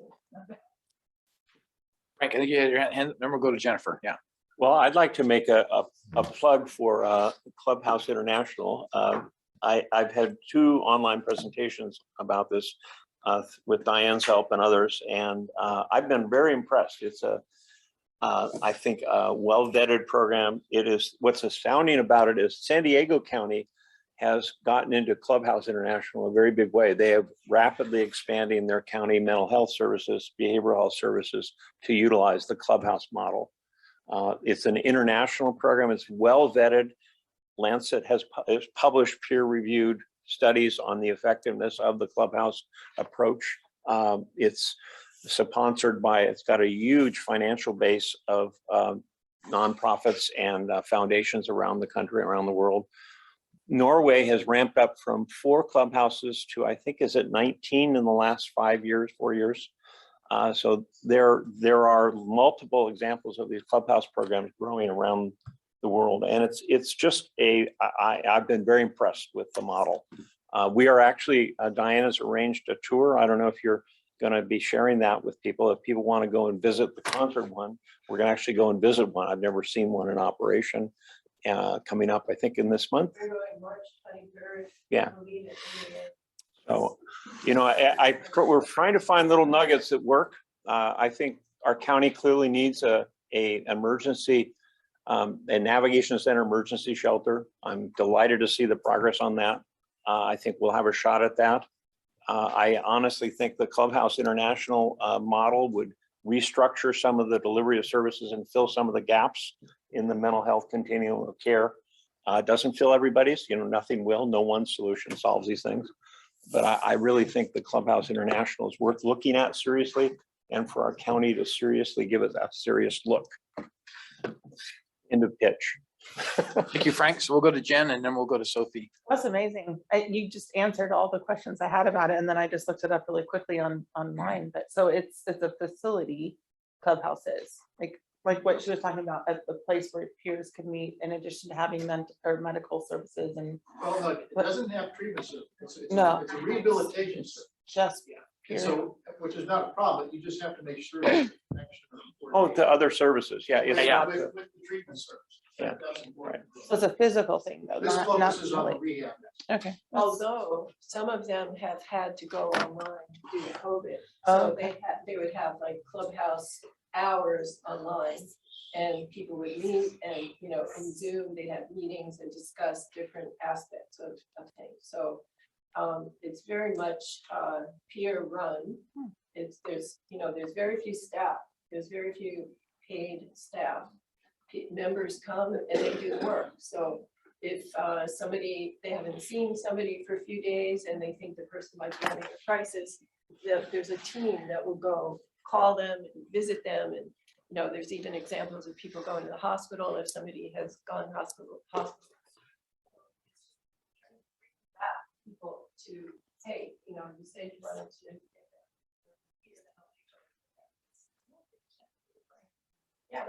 Yeah, and accountability. I love that. That's Yeah. really. want to join our tour. It's on the 23rd. I do. I was just looking at my calendar to see if I was free. So, yeah. Okay. Got one. Except Diane? I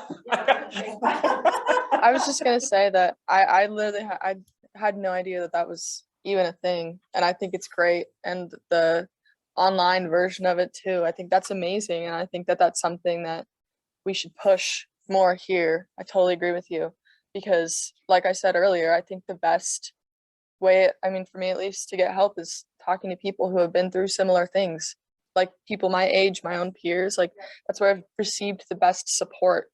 So I think that that's a really, really great thing and something we should implement. I want you to go to those two websites, Pink and Gray and Pure, Mhm. and just see, we should have a more conversation about it, because how can we bring that about here? Let's find out. Yeah. Any other comments or questions at this point for Diane? All right, well, I think we're ready to put a wrap on. It's been a long evening. Oh, okay, Robin. I'm a clinical counselor, and I've been on the board of the California Association of Clinical Counselors, and right now I sit on the legislative committee. Anyway, we're watching a piece of legislation. It's SB 964. It was introduced by Senator Weiner, and it's a behavioral health bill, and it would provide. Let's see, it's I don't have the piece of legislation memorized, but it would establish the Department of Healthcare Access and Information and it's a behavioral health workforce preservation and restoration fund. They'll also help fund students with stipends going into mental health.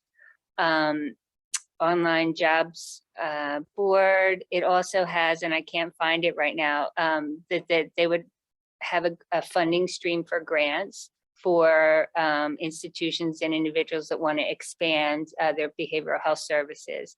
So I don't know how the county interacts with the legislators, I guess Senator Dolly and Kevin Kiley, if they might be interested in supporting something like that, but it's pretty beefy in terms of adding funding to behavioral health. So just something to keep in mind. Bring up an important point, which is that California this year is going to be developing, or they may already be developing certification for peers to become peers. Yeah. I'm a peer support specialist. Wants to develop, but for youth, so for peers. So this, again, we can expand our peer health workforce through some of these certifications. And NAMI has 2 trainings for peers.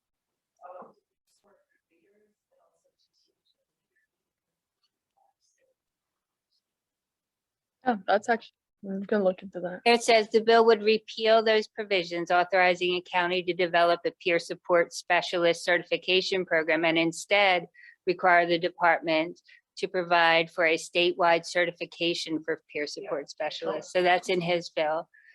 And then there's a big funding component, which I just can't find on my phone right now. Grants. Certification, NAMI California is currently working on that, but I know also I've spoken to a couple of colleges, social work departments. Yeah, They're working. it's a on great, developing that. peer supports are very helpful. So to answer your question about the county, typically what we do is we look at CSAC, the 58 counties, and then there's a separate organization called RCRC, which is only the rural counties. And I think that's 38 of the rural counties. And they have teams that look at legislative proposals and determine, are they going to support? Are they going to be opposed? Are they going to be neutral? And those discussions happen because we found out is we are much more influential at the state level if we do it as for those bodies as opposed to individual counties.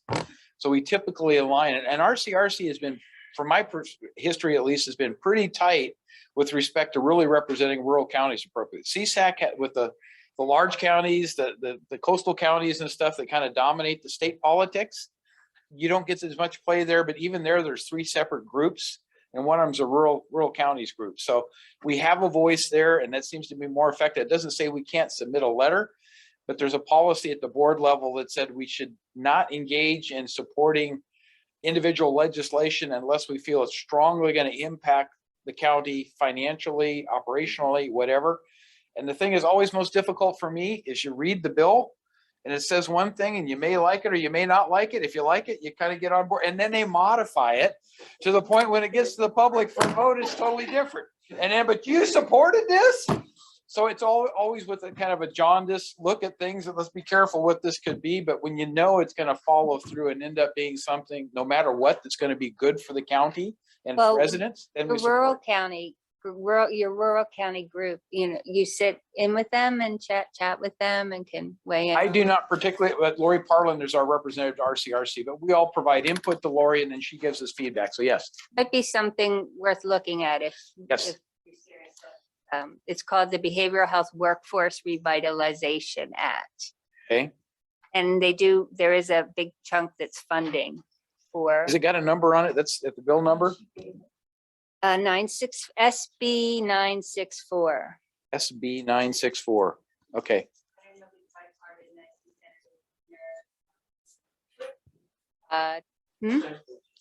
Yeah, Yeah. he's an assembly member. I don't see Kevin Kiley on there, but we Okay, need what he spoke about is that there's a big shortage, and I learned this in 2016. They did a study. There's going to be a shortage of counselors in California now. Yeah, so I'll look into it. If it seems appropriate, we'll definitely, encourage some additional looks at it through RCRC and see what they stand on.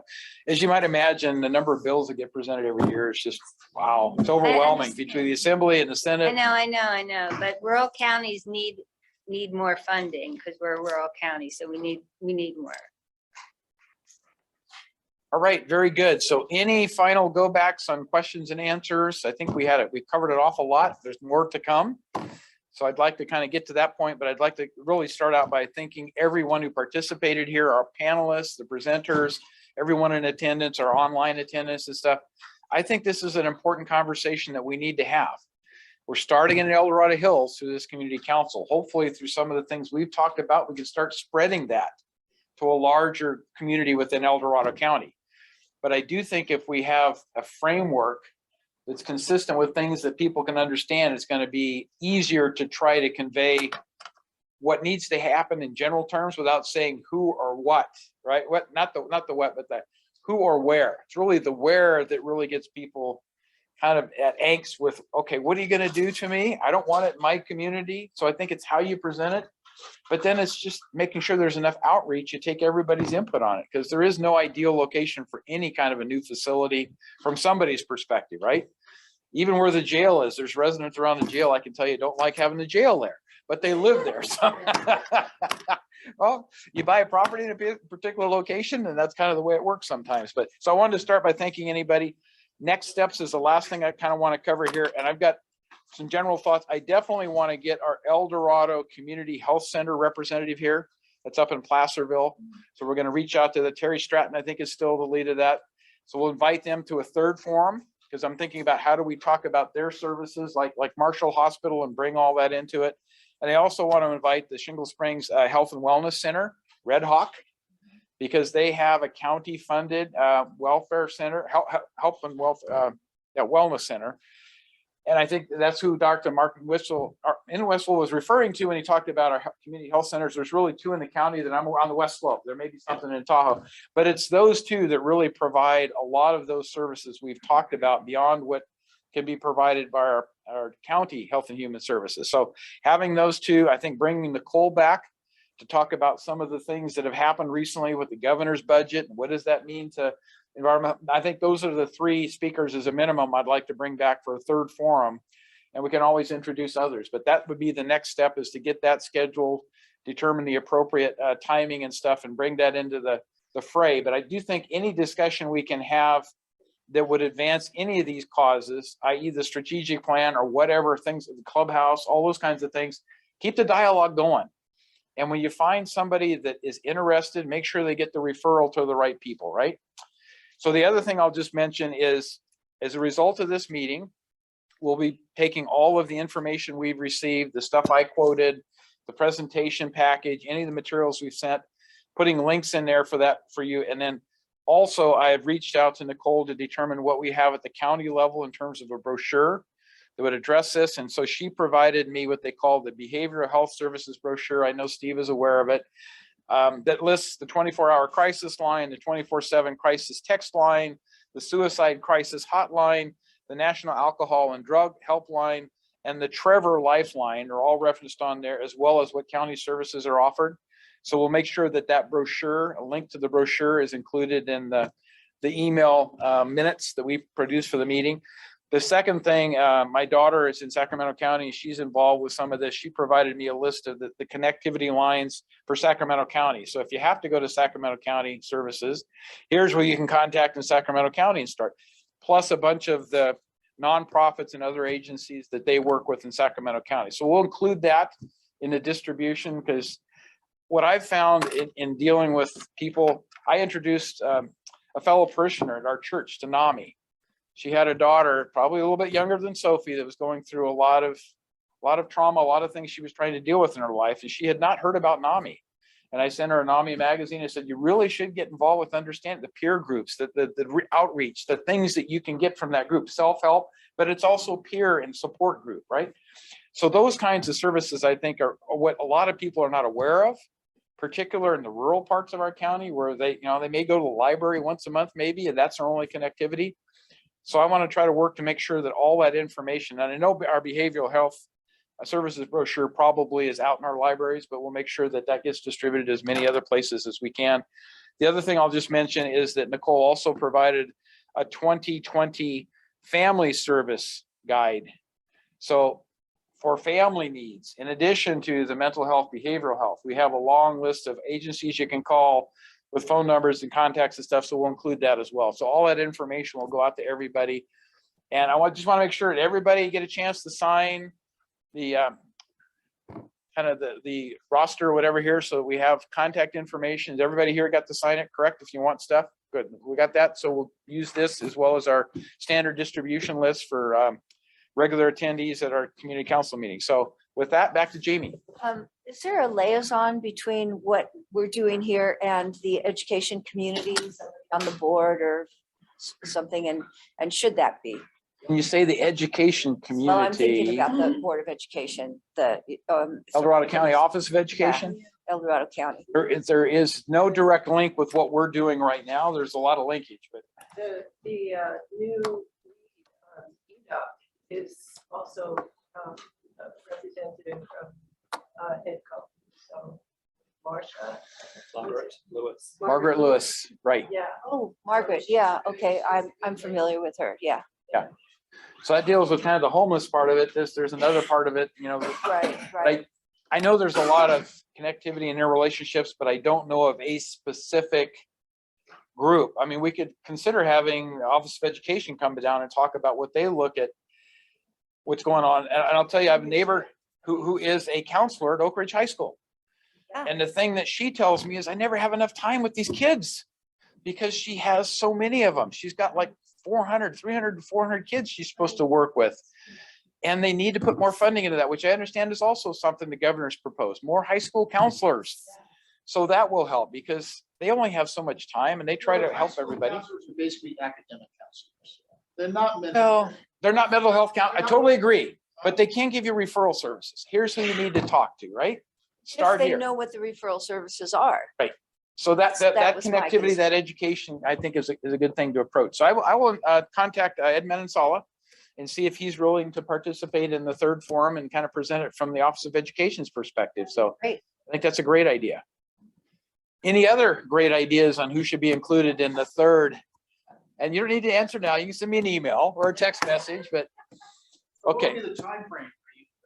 Probably in I'm guessing a couple months, because typically I like things to kind of settle down a little bit and then we'll bring it back. And so probably be appropriate to I might be able to May. see somebody from Sacramento, from the public defender's office, who's in that program that you're talking about, who's been very involved in setting it up. Well, send me the contact information. You got the email, right? So send it to me and we'll take a look at that. I'd like to include our public defender's office as well, if we're going to bring somebody from Sacramento County and find out if they're connected, because if they're already connected, maybe that's a better way. I think she or someone from her office has been up and have met with them several years ago. Okay, But this is fresh, so. I think Right. part of it- so I'm willing to take all those inputs and we'll put together the program, and you can probably expect something in May. And typically with the way this is falling out, it's been the second week in May, although we have to determine the availability of the meeting room and all those things, but we'll get there. So, yes. You know, the JPA has announced that they're not going to be doing mental health transfers going forward. And I think it would be appropriate to have someone from Marshall Hospital or from the Sheriff's Office discuss how mental health transfers will be done, because they won't be done by an ambulance with two paramedics. Paramedics dealing with service, we have to find a better way to transfer people who were discharged from Marshall Hospital or the jail and keep transfer them. The county is planning on having a summit to talk about some of those things. I'm not sure if you've been involved with that. I don't know the timing of it yet, but that's where we're going to try to wrestle with, okay, what is this shift from our EMS service right now that we have into some of these other areas, recognizing the fire departments are relinquishing the responsibility and for good cause, right? That all that is under discussion. So that's where I'd like to start with that. And then once we have a pretty good framework or understanding of where that leads us, then bring in the other part of it in terms of talking with Marshall. Marshall may already be involved with that. I don't know. Have you heard this before, Martin? Not in detail, no. Okay. Doesn't even answer. Yeah, it does. We definitely have to do that. But a lot of times I don't think it's time critical for those transports. Maybe it is in a few cases. But I know the county is looking at putting out an RFP for services for transport in particular, because we recognize to take a firefighter, paramedic, and have them transfer from one hospital to another hospital and then sit there at the hospital waiting for the patient to be received for hours and hours is not a good use of our time when there's no medical emergency involved, right? The patient is stable, that's why they're being transferred. They're moved from one emergency room to another emergency room. The services are there, but the fire service personnel who are there can't leave until they actually get admitted. So it's that admission process that sometimes takes a while at some of the facilities. But yeah, so we'll talk through that, but that's a great idea too. I'll include that on the list here. John, not to go in the weeds, but actually surprisingly, some of these are urgent. Okay. These are not obvious. If you don't seize the bed, it gets taken by somebody else. So it's an availability It's an thing. availability issue. Okay. So if you don't move the individual quickly, you could lose. Okay, good point.